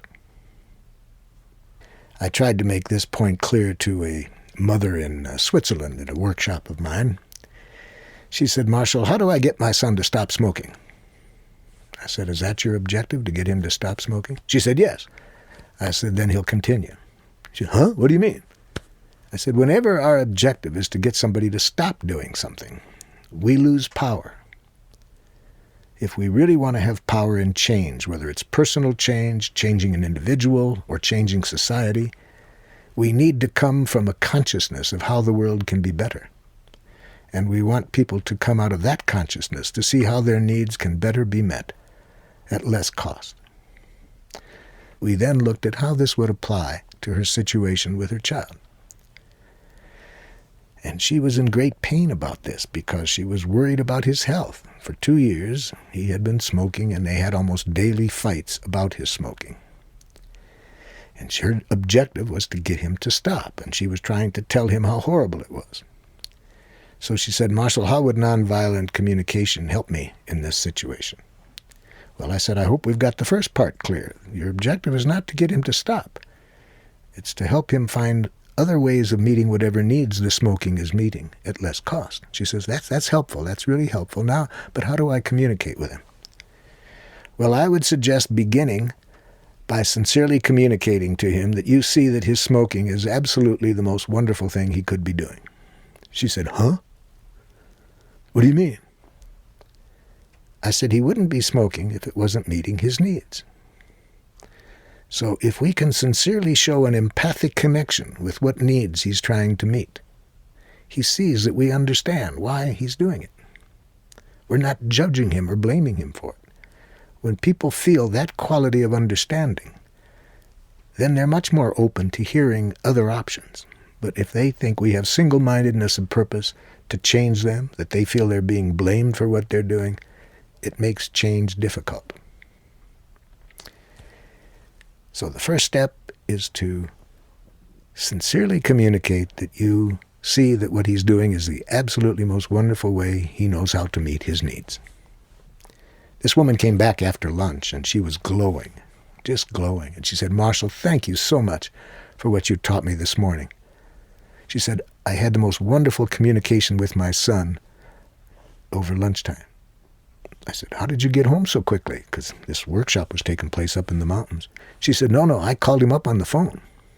And we had the most wonderful communication. I said, well, tell me about it. Well, she said, first of all, when I called home, his 13-year-old brother answered, and I said, quick, put your brother on the phone. I want to talk to him. And my 13-year-old said, he's on the back porch.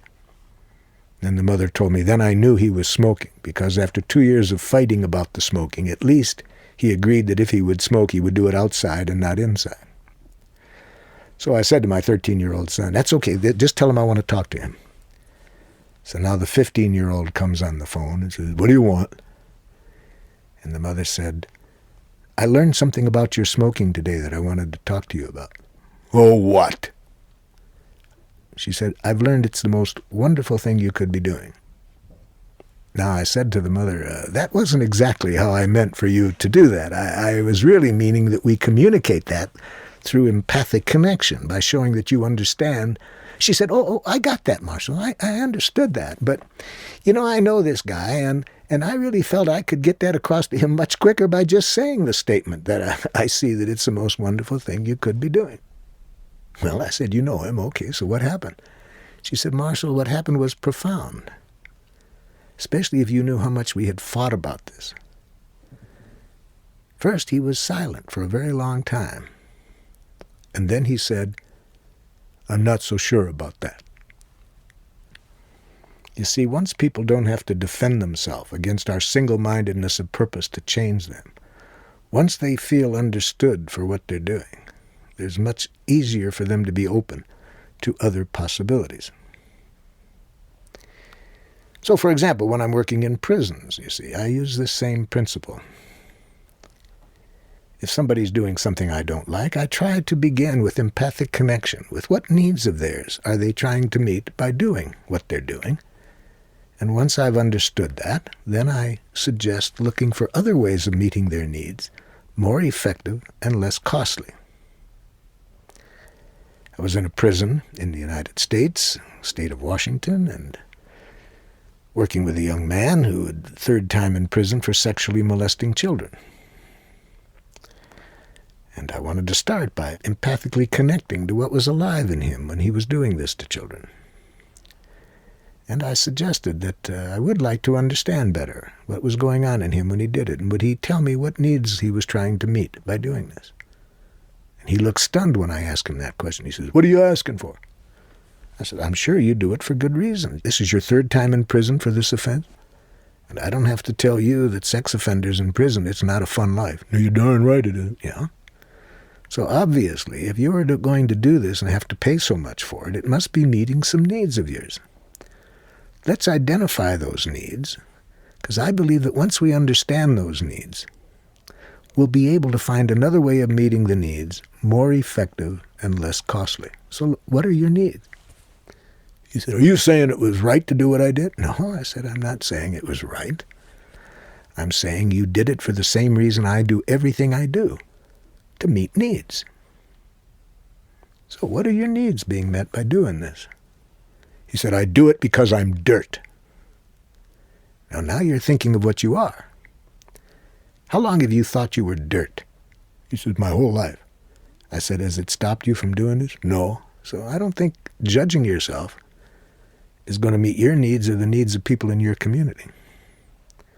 But I think everybody's needs can get met if we start by understanding what needs of yours are being met by doing this.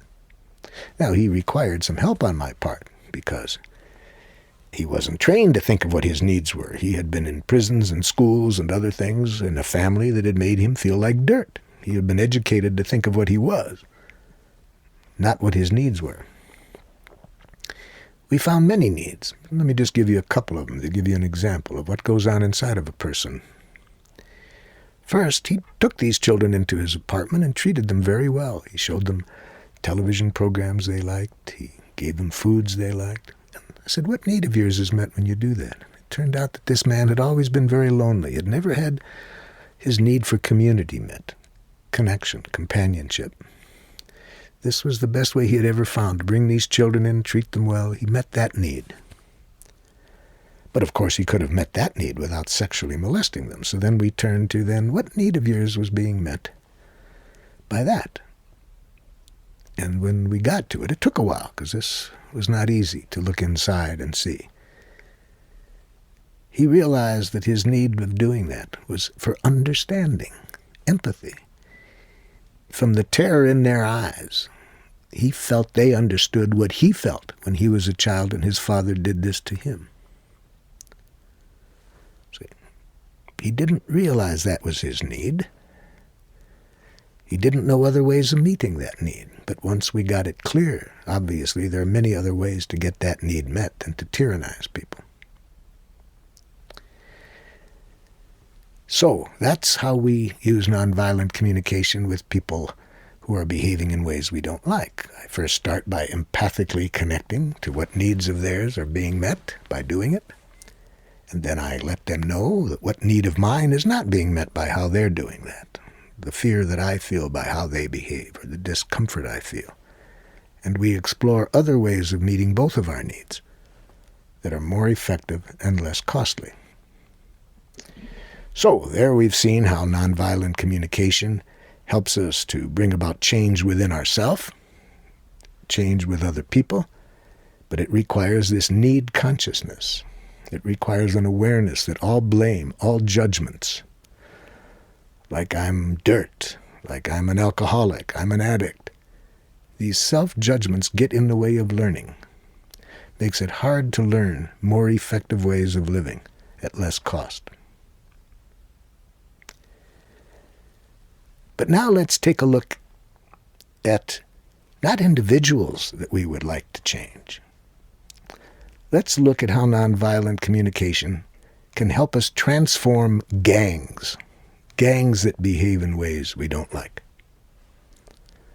Some gangs call themselves gangs, street gangs. They're not the ones that scare me the most. Other gangs call themselves multinational corporations. Some gangs call themselves governments. So many of the people that I'm working with around the world, it's not individual behaviors that concern them. It's what these various kinds of gangs are doing. I would hope we all have a consciousness of how gang behavior affects how we are educated, what we carry within ourselves. Let me show you what I mean. I've been suggesting that certain language, certain communication has been very destructive. But where did this come from? Where did this language come from? These moralistic judgments. Where did these tactics of punishment and reward come from? Why do we use them? We learn these tactics because they support certain gang behavior. For example, let's look at our schools. Our schools teach people, according to Michael Katz, an educational historian who studied educational change. And from the history of public education in the United States, about every 20 years, citizens start to get concerned and at great risk make educational changes that are very good from the standpoint of kids learn more, there's less violence in the school. But in these new schools, within 5 years, they're gone. And in his book, Caste Bureaucracy in the Schools, Michael Katz shows why he thinks this is so. He says the problem is the reformers try to show what's wrong with the schools and try to change that. They don't see what's right with them. The schools are doing what they were set up to do, which is to support gang behavior. Which gang? The economic structure gang. The people who control our businesses. They control our schools. They have their own idea of how education should be, which is to do 3 things in our schools. First, to teach people obedience to authority. So when they get hired, they'll do what they're told. Second, the schools are set up to get people to work for extrinsic rewards. Not because what they're learning is going to enrich their lives, but so they'll get grades, they'll get rewarded, so they'll get better high-paying jobs in the future. If you're going to hire a person in a gang that puts out a product or service that doesn't really serve life, but makes a lot of money for the owners of this gang, You want workers who aren't asking themselves, is this product we're turning out really serving life? No, you don't want them to ask that question. You just want them to do what they're told and to work for a salary. And Michael Katz says the third function of our schools that makes it hard to change them, that they're doing well, is to maintain a caste system and make it look like a democracy. So our educational system is set up so that people from elite positions will continue in an elite position because they already are taught what's mostly taught in the schools before they go into the classroom, so they get the highest grades. So it's not individuals that they want to change, but it's a structure like the schools. They want to transform the schools so that the schools better serve people than the way they're set up. Now, this doesn't mean the teachers within the schools are enemies. No, not at all. They really genuinely want to contribute to children's well-being. There's no enemies here. It's the structure, it's the gang that is the problem. The structures that we have set up to maintain our economy. So one evidence of that is the schools. So we may want to use social change by radically transforming schools. So in several countries now, we're working with citizens and making radical transformations in schools so that schools, the teachers, the students work in harmony with the principles of nonviolent communication. I'm pleased to say we have many such schools now in Serbia, Italy, Israel, Palestine. And we're hopeful how by radically transforming the schools, we will transform the consciousness of the next generation of children. But the schools themselves, I'm suggesting, are controlled by a broader gang, the economic structure gang. So we need to not only change the schools, but we need to realize that the schools are part of a bigger structure. Well, how do we get the energy to do all this work? I mean, how do we work on ourselves to transform the world within ourselves? How do we have human connections with our people around us? And then how do we have enough energy left over to tackle these larger gangs, like the government gangs that are oppressing people, to change the gangs that are controlling our judicial system? I hope by now everybody is aware of the total failure of our punitive structures that are part of our judicial system. We need to transform to restorative justice away from retributive justice. We know from research in the United States in the beginning of our prisons that two people, the same offense, one goes into our prisons and one doesn't. The one that goes into the prison is more likely to behave in a violent way when they get out than one who doesn't.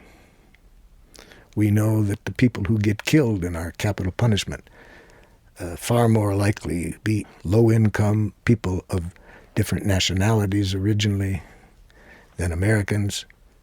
We know that this is horrible that this happens, but it's the system, the gang that needs to change. The individuals within it are not monsters, but it's the gangs we need to change. So where do we find the energy and the skill to do this when we have been so affected internally by these gangs that it's all we can take care of just to get ourselves and our own families in order?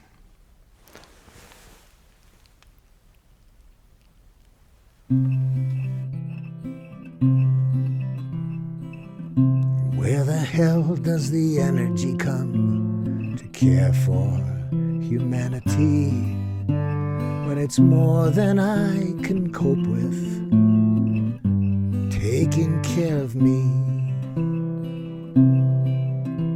My government sells weapons when peace is what we need, and our compassionate nature is buried beneath our greed. With divine energy within us, how tragic we breed such fear and let violence and starvation kill millions of us each year. I see people on the streets not getting enough, but how can I help them when making it myself is rough? Our Prisons are a disgrace, our mental hospitals too. But burying my head in the sand is easy to do. I get sicker every day from all the oppression I see. But worrying about losing what I've got makes a coward out of me. Where the hell does the energy come to care for humanity when it's more than I can cope with, taking care of me?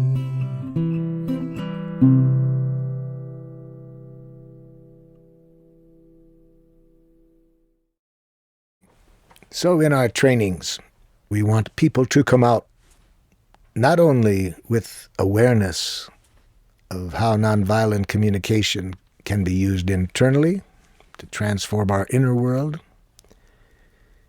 We want people to see how it can be used to create the world outside that we want to live within, and that we do have the power, we do have the energy, we can get it.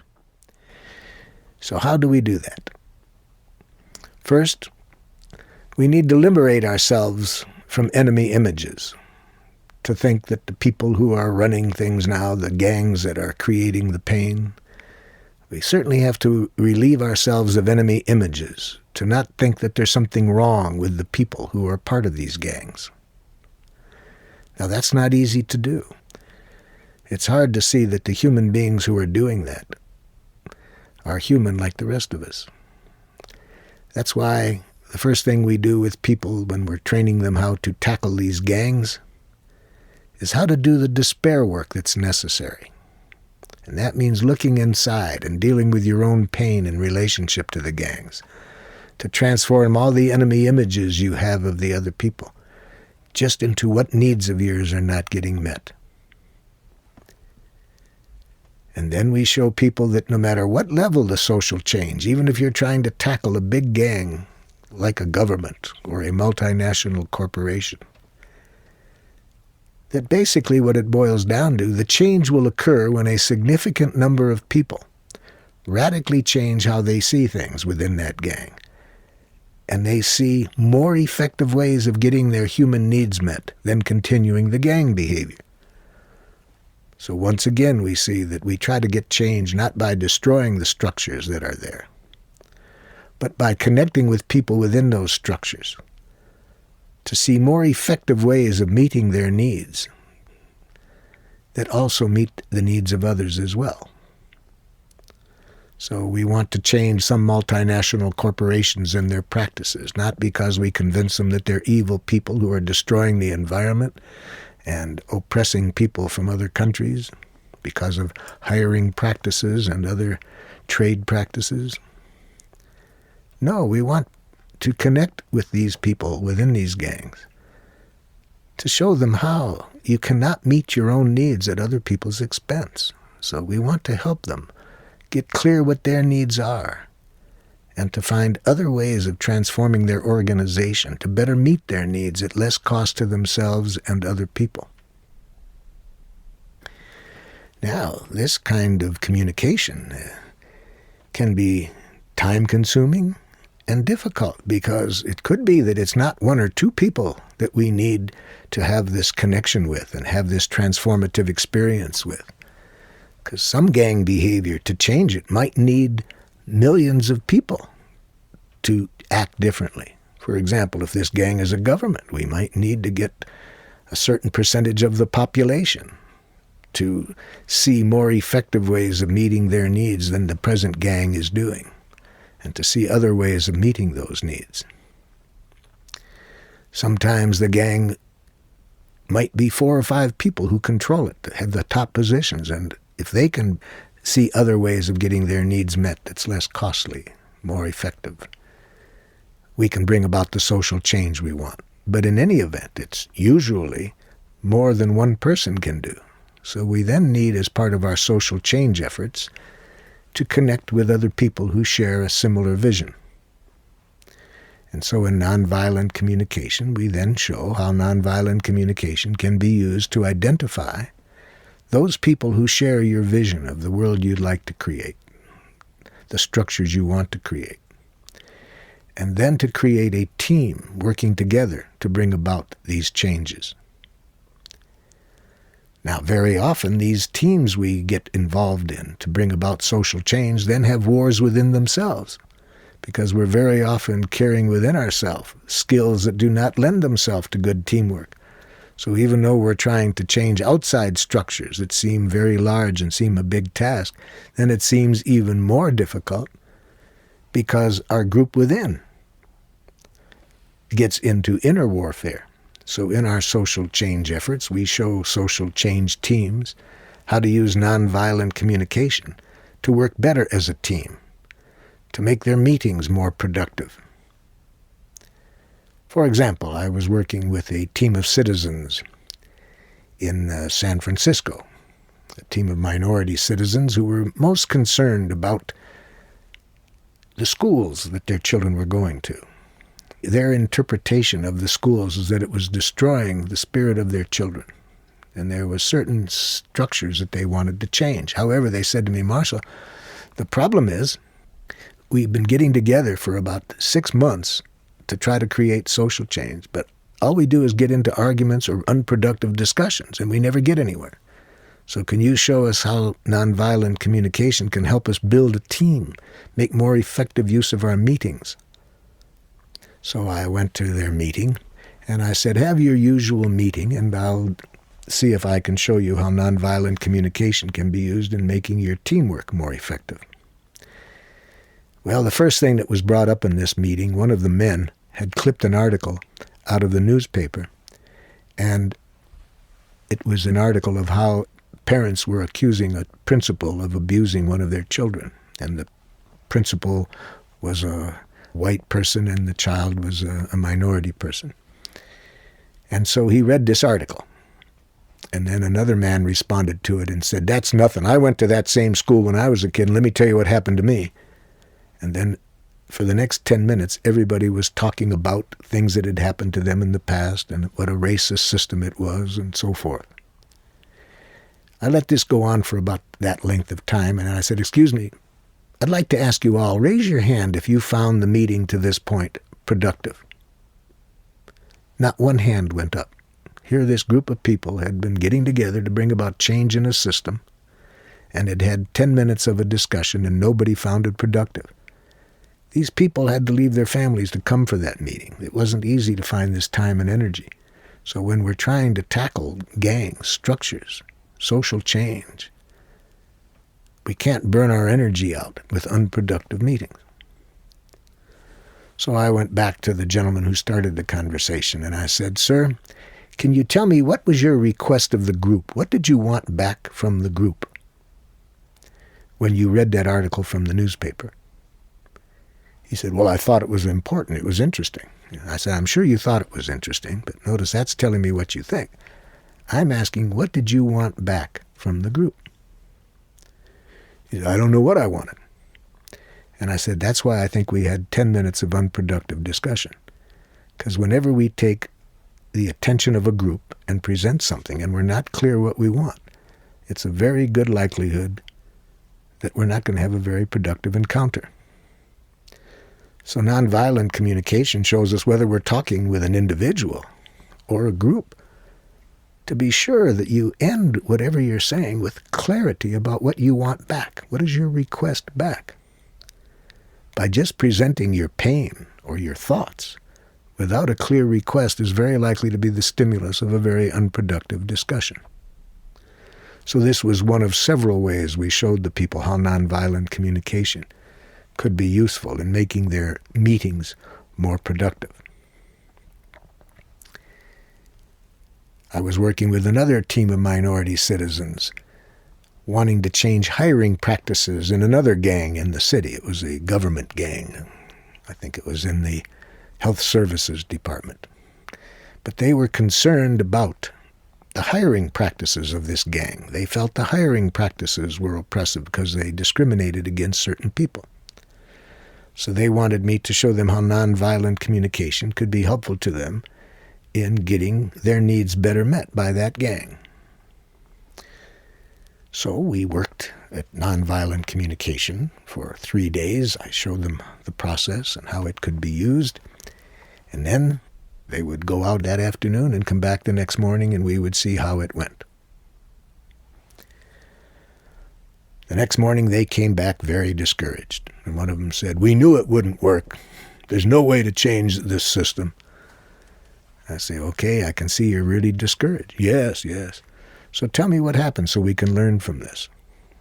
And a team of 6 of them had gone into this administrator's office, and they told me how they had used nonviolent communication very well. They hadn't gone in and diagnosed the system as oppressive, and they had been real clear. They made a clear observation of what was going on, the law that they were concerned about, that didn't allow for the hiring of certain people that they felt was discriminatory. Second, they expressed their feelings, how painful it was for them, because they had a need for work and a need for equality, and they felt they could do this work, and how painful it was for them to be excluded from this work. And they made a clear request of him, saying exactly how they would like to see the hiring practices changed to better allow for them to be hired. So they told me how they said it, and I was very pleased. They incorporated beautifully the training we had gone through. They had made real clear what their needs were, what their requests were. They didn't use insulting language. And I said, "I like how you express that, but what was his response?" And they said, "Oh, he was very nice. He said, 'Thank you for coming in. It's very important in a democracy that the citizens express themselves, and we encourage that in this organization. But at the moment, your request is quite unrealistic, and I'm sorry that it won't be possible right now. But thank you for coming in.'" And I said to them, "Then what did you do?" "Well, we left." I said, wait a minute. What about the other half that I showed you? How to hear behind that bureaucratic ease. What was in his heart? What was he feeling? What was he needing? Where was that human being in relationship to what you wanted?" Oh, one of them said, "We know what was going on in him. He wanted us to get out of there." Well, even if that's so, what was going on in him? What was he feeling? What was he needing? He's a human being. What was that human being feeling and needing? Well, they forgot to see his humanness, because this is within a structure, you see. And within a structure, he was speaking structure language, you see, not human language, the language of bureaucracy. As Walter Wink says, organizations, structures, governments have their own spirituality. And within those environments, people communicate in a way that supports that spirituality. So nonviolent communication shows us a way of, no matter what the structure, to cut through it and see the human being within it. So I could see that I hadn't trained them well enough on how to do that. So we practiced that. We practiced how to hear behind all that bureaucratic language, how to see the human being and make a connection that strengthens our ability to work towards social change with that person. So after our training at that level, they made another appointment with this man, and they came back the next morning delighted. Because when they saw what was behind his messages, they saw that he was scared. He actually shared their needs. He didn't like either to see how this law was discriminatory. But he had another need, to protect himself. And he knew that his boss would be very upset with this suggestion, because his boss was vehemently opposed to what they were after. So he had a need to protect himself and didn't want to go to the boss and help them to get this passed. So once this team of citizens saw what his needs were, they worked together, but in a way that got everybody's needs met. What happened is he mentored them. He led them through what they would need to go through to get what they wanted. And they met his need by protecting him, by not letting anybody know that he was mentoring them. And they got the change in that structure that they wanted. So a very important part of social change is, again, not to see the people within these structures as enemies. To try to hear, even if they're speaking the language of the structures, how to see the human being behind it. but to persist in keeping the flow of communication going so that everybody's needs get met. Another social change project that I was involved in involved me with a street gang. I worked with this street gang when one of the members and I happened to come into contact, and he thought that what I was offering, if it was adjusted to his culture, he thought it could be very helpful. So I was working with this gang, and we subsequently, over years, did a lot of work together in school desegregation work throughout the United States.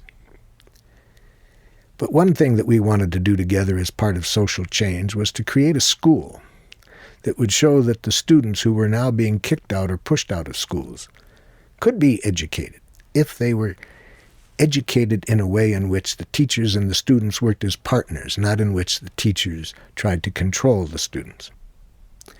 So part of this social change was to first have a school that was a demonstration school in which we would show that we could reach the students that were usually being kicked out or pushed out of schools. And then to use this as a step toward broader changes in the school system. However, the first part of this required to raise some money, because for the project that we had in mind to create this school would require $50,000 to pay the teachers and get the school and so forth. And this is a very important part of social change very often. How do you get the resources that you need? So I learned a lesson from this gang member in how to make the best use of a short period of time when you are in social change efforts. This is very important because there's obviously a lot of communication that needs to go on in some social change efforts. Some communication organizing your team. Some communication getting access to key people that you need to talk with. So we need to not only speak nonviolent communication from the heart, but we need to be brief and clear and make the most out of short periods of time. So I learned a good lesson this one day from the gang member that I was working with. He said to me, "Why don't we go down to that foundation that you've been doing some work for? They give money. Why can't we go down there and get the money for this project?" Yeah, I said, I sure would like them to do it, but I know that right now that they don't accept applications for another couple months. This quarter is over. And not only that, in order to get money from them, you have to have a big proposal, and that we don't have the time or the resources right now to get that kind of proposal done. He said, yeah, that's one way to do it, but can you get the appointment? I said, yeah, I can probably get the appointment with this person. He says, well, get the appointment and let's go down there and get the money. I said, what are you going to do if I get the appointment? He said, let me handle it. So I called up and I said, this is Dr. Rosenberg. I was working last month with the administrators, and could I have a meeting with the president? And the secretary said, well, he's very busy, Dr. Rosenberg, but I'll see and call you back. So she calls me back and says, we can fit you in between meetings. He'd be glad to see you, but it'll only be about 20 minutes. How's that, Dr. Rosenberg? I said, thank you, yeah. So as we're driving down, I said to my colleague, I said, now, what are you going to do during this 20 minutes? He said, let me handle it. So we get into the meeting, and I politely introduce the two of them. I say, Dr. X, this is my colleague, Al. And Al, this is Dr. X. And Al reaches over, shakes his hand, and says, hi, brother, where's the money? I could have beaten him on the head with a broom. I was so embarrassed that he would start a professional meeting like this. See, my usual approach would have been to go in with a proposal and slides and to try to document all of the value of what we were trying to do to get the money. But this man is starting just the opposite. He's saying, we're here to get some money. What do you need to hear from us to decide whether you want to give it or not? So now this man was not used to this way of somebody starting. He kind of, in a very polite, laughed. What money? And my colleague said, money for the fun school. The fun school? What's that? It's a school Rosenberg and our gang is setting up to show that kids kicked out of school can make it if they're treated differently. What is this fun school like? But now notice what he's done. In our precious time, instead of our going in and filling the airspace with what we think the other person needs to hear, he started off from the very beginning by essentially saying to the other person in his cultural style, What do you need to hear from us to give us what we came for? And let the other person direct where the conversation goes. We walked out with $50,000. And over the years since that happened, which is about 30 years ago, I have used that principle repeatedly in my social change efforts, not necessarily starting as he did in his cultural style, but to begin the dialogue by setting it up from the very beginning where the other person can find out from me what they need to hear to decide whether they want to support the change that I'm interested in or not. I used that principle once with a key committee in Sweden, made up of top government people and top business leaders, and there was a social change project my colleagues there and I wanted to talk to them about supporting. And it took us some work to get to this committee, part of one of their meetings, but they finally did agree to give us 20 minutes at their meeting. So I was sitting waiting, and while my colleague and I were waiting, the secretary came out and said, "Dr. Rosenberg, I apologize, but the committee wants me to tell you that they're running a little late, and instead of the 20 minutes that we said we could allot you, we only have 5. Okay, well, if I only have 5 minutes, all the more reason to use what I learned from my colleague. So I go into this meeting, and in my way, I told them exactly what I hope they would agree to. And what do you need to know from me to decide in this 5 minutes whether you want to agree to that?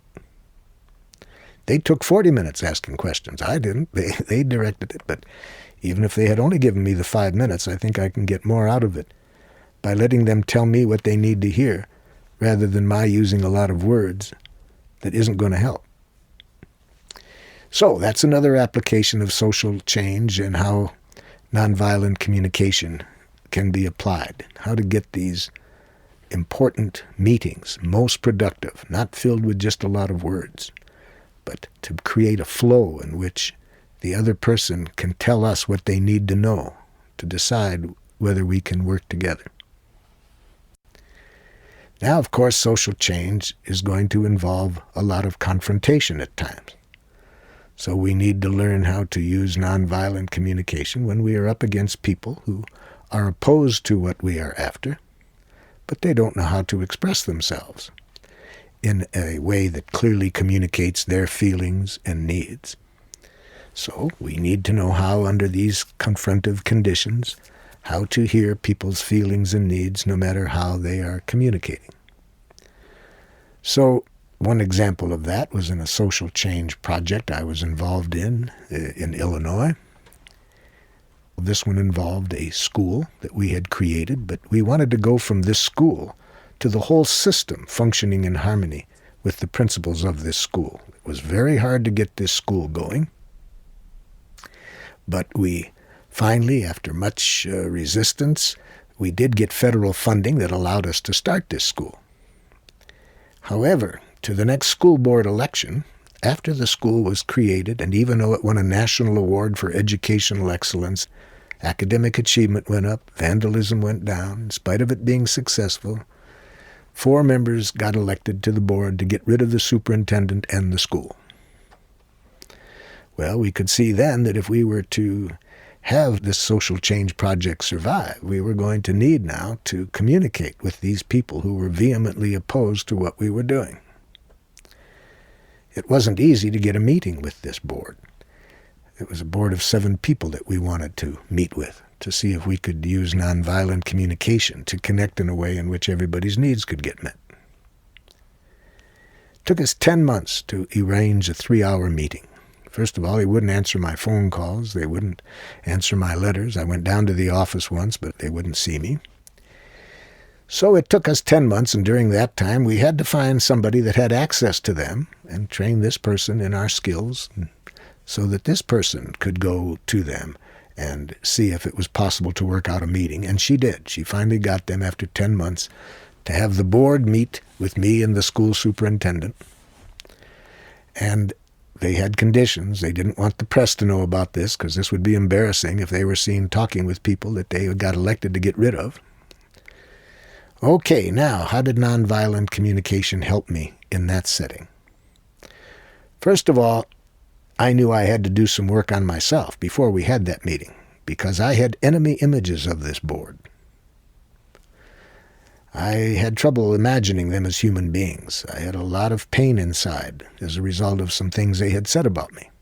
For example, one of them owned the local newspaper. And I had read an article he had written about me in which he said, "Are you aware that our beloved superintendent," and he put beloved in quotes because everybody knew he hated the superintendent, "has brought in his Jew again to brainwash our teachers so that they can brainwash our students." That was only one sample of things that I had heard this man had said about me, and so I had a lot to deal with inside. I also knew that he was the head of the local John Birch Society, and I had some inner judgments about people who belonged to that society. So I had to do some despair work. Despair work, a very important part of social change. Despair work is Joanna Macy's concept, and she's a person working in social change that I admire very much. She points out how important it is to do despair work, and I like very much how she integrates Buddhism into her social change efforts. Sees the importance of spirituality and social change. They go together. If we have a good, powerful spirituality, we are much more likely to reach our social change objectives. So the despair work took this form. I got together with my colleagues on this project the night before our meeting. And I said to them, "It's going to be hard for me to see this man as a human being tomorrow when we go in there. I've got so much rage inside, so I need to do some work on myself." So my team listened empathically to what was going on in me. I had this wonderful opportunity of expressing all of my pain and being understood. They could hear the rage I felt, and then behind the rage, my fear about my hopelessness that we could ever get such people to connect with us in a way that would be good for all. It took 3 hours this night before to do all this work because I had deep pain, a lot of despair, before I could go in the next day. And then part of that time I said, "Those of you who have seen him communicate, could we do a little role-playing? Because I want to try to see his humanness through the way he usually speaks." I had never seen the man, but they had, and they showed me how he communicated. So I worked hard the night before to see his humanness so that I wouldn't see him as an enemy. And I was glad we did that the night before, because the very next day as we were walking in, he and I happened to be walking through the door at the same time, and the first thing he said to me is, "This is a waste of time. If you and the school superintendent want to help this community, you'd leave." My first reaction was to want to grab him and say, "Look, you said we were going to have a meeting." And anyway, I took a deep breath. Thank goodness for the despair work the night before. I could get better control over my feelings and tried to connect with his humanness. I said, "It sounds like you're feeling kind of hopeless about anything good coming out of this meeting." He seemed a little surprised that I would try to hear his feelings. He said, "That's right. The project you and the superintendent are doing is destructive to this community. This permissive philosophy of just allowing children to do whatever they want is ridiculous." Again, I had to take a deep breath because I was frustrated that he would see it as permissiveness. It showed me that we hadn't made clear what our project was. If he had seen it, he would know we had rules, we had regulations, but they weren't set up on the basis of punishment. They weren't administered by authorities. They were worked out in the community between the teachers and the students jointly. So I wanted to jump in and get defensive, but I took a deep breath, thanks to the despair work the night before, and then I could see his humanness. So I said to him, "So you really want some recognition for how important it is to have order in the schools?" He looked at me strangely again. "That's right. You people are menaces. We had great schools in this community before you and the superintendent came." Again, my first reaction was to show that all the violence that had been going on in the schools, how the academic achievement had been very low. But I took a deep breath again, and I said, "So there's many things about the schools that you want to support and protect." Anyway, the meeting went pretty well, because even though he was speaking in ways that, if I hadn't done enough work on myself, would have been very easy for me to keep him in this enemy image.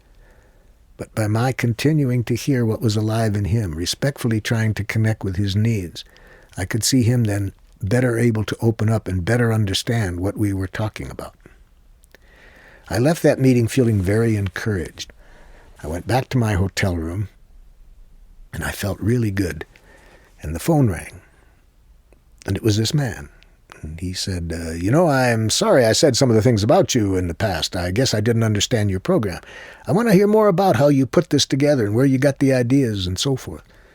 So we talked like brothers for 40 minutes on the phone. I poured out to him all of this, and then shortly afterwards, my colleagues came to pick me up and take me to the airport so I could go home. And all the way to the airport, I babbled to my colleagues how great it felt. I said, this is proof of what we're talking about, that if even you see the other people, the other side as human beings, you can connect no matter what it is. And I was feeling so good. It reinforced my hopes for social change, that if we can get over these enemy images, we can connect with anybody. I told him about this phone call. The next day, a member of my team called me up and said, Marshall, I got very bad news for you. I said, what's that? We should have warned you. One of his tactics is to call people on the phone, and he records what they say. And then he takes portions of it out and uses it to ridicule them in his newspaper. It's an old trick of his. We should have warned you. I didn't know who I wanted to kill first, him or me. Me for being so stupid as to trust somebody like that, to think that you can change such a person. Anyway, I was despondent. Well, now here's what happened. When I told this person driving me to the airport this, they told another member of our team. And that member of the team said, did anybody ever tell Marshall about this guy and how he's used that tactic in the past? And anyway, by the time it got back to me, it was as though he had done it to me.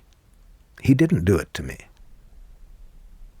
And in the next board meeting, he voted in favor of our program, even though he got elected to get rid of it.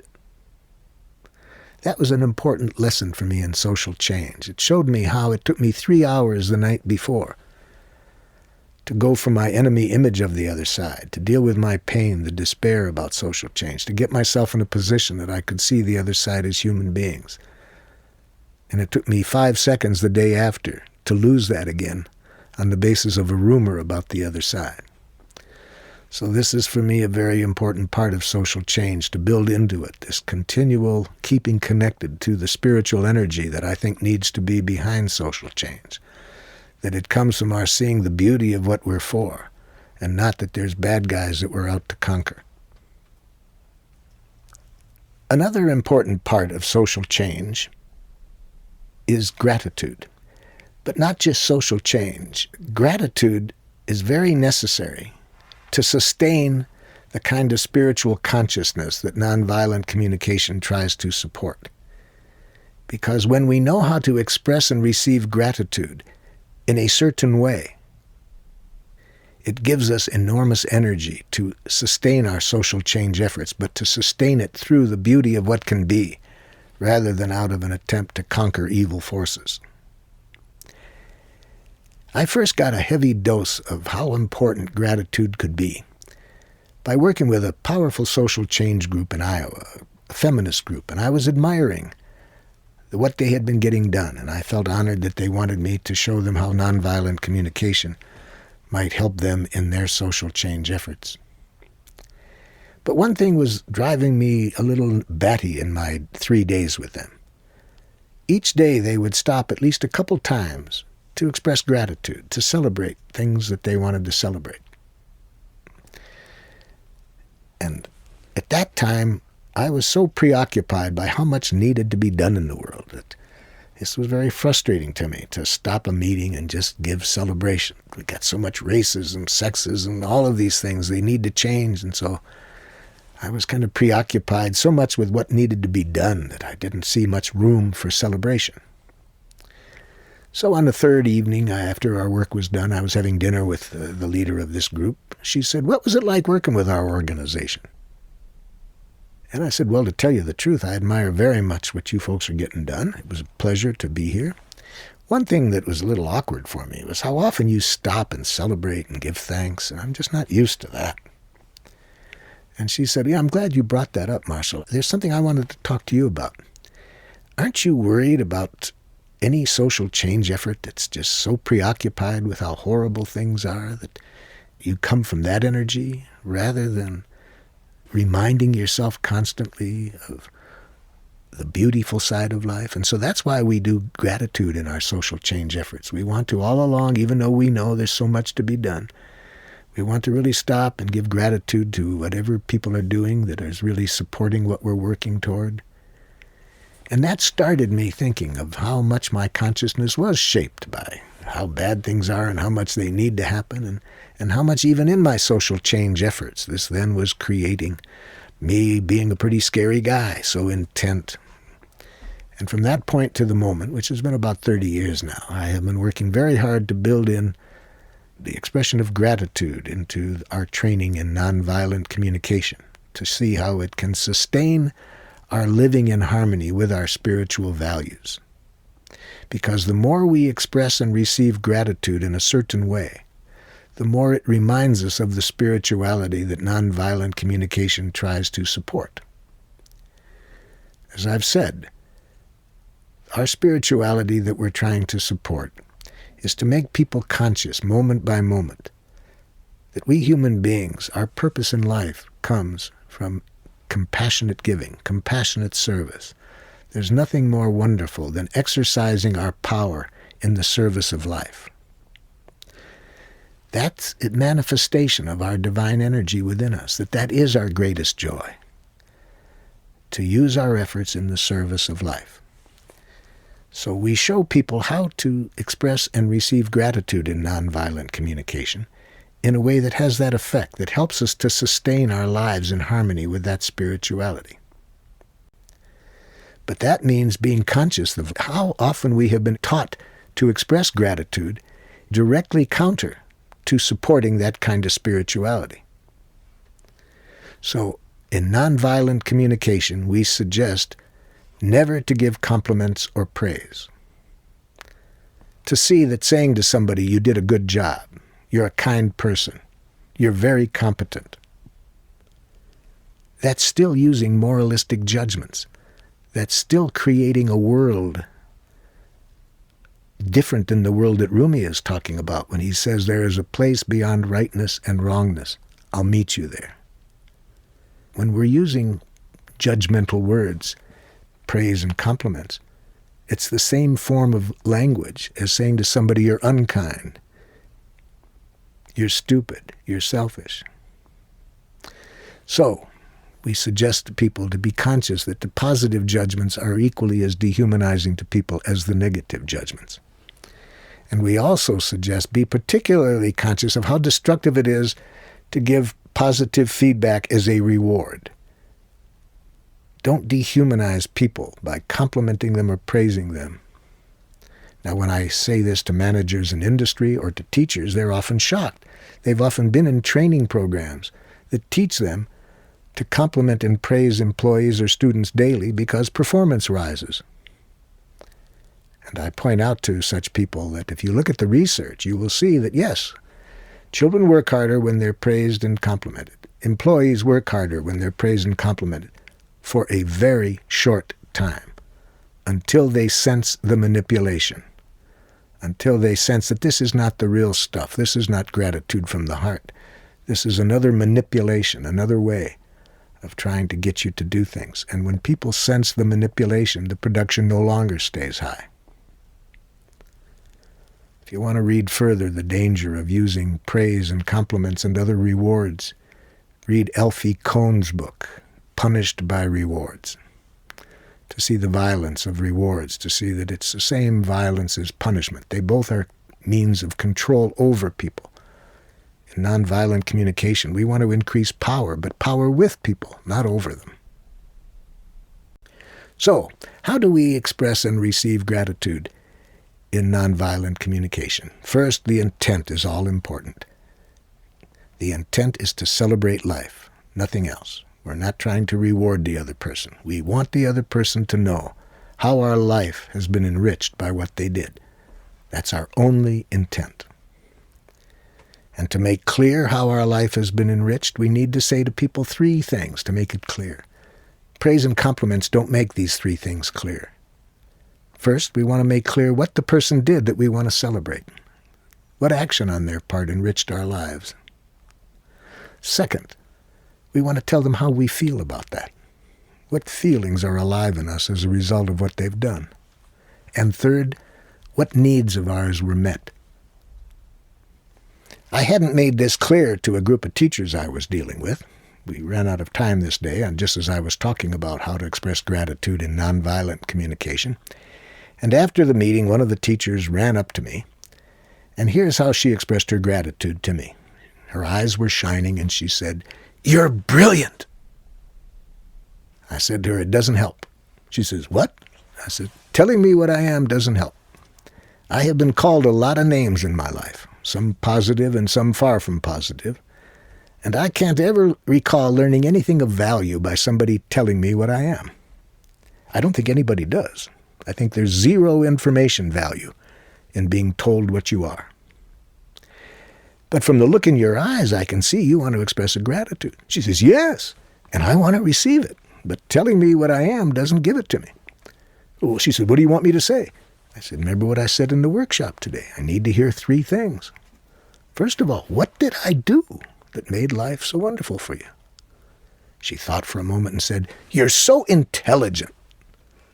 "No," I said, "that's still a diagnosis of me. It doesn't really tell me what I did. I'd get more out of your feedback if I knew concretely what I did that really in some way enriched your life." "Oh," she says, "I got you. I think I understand." She opened up her notebook and she pointed to 2 things she wrote there and had a big star by them. She said, "You said these 2 things." I looked in her notebook. Yes, I did say those 2 things. I said, "That helps, see, just knowing that in some way enriched your life." Second, I said, "It would help me to know how you feel right now." "Oh, Marshall, I feel so relieved and hopeful." "Oh." And now third, what need of yours was met by those 2 things? "Marshall, I've never been able to connect with my 18-year-old son. All we do is fight. I have been needing some concrete direction for connecting with him. These 2 things you said met that need of mine for some concrete direction." So you can see, I'm sure, how different it was to hear those 3 things than to hear somebody tell me what I was.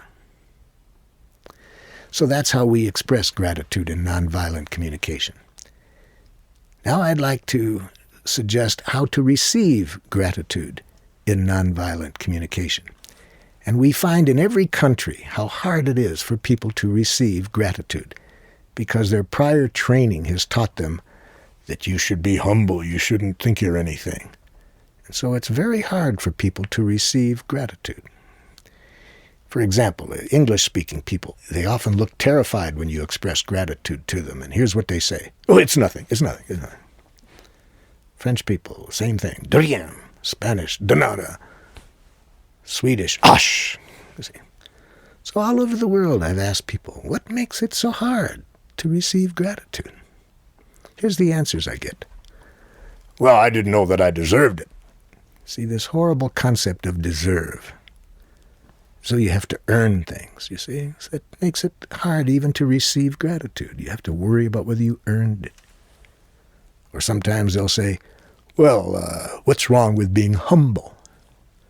Well, I said it depends what you mean by humility. There's different kinds of humility. There's the kind that I think is unfortunate because it deprives us of seeing our power, our beauty.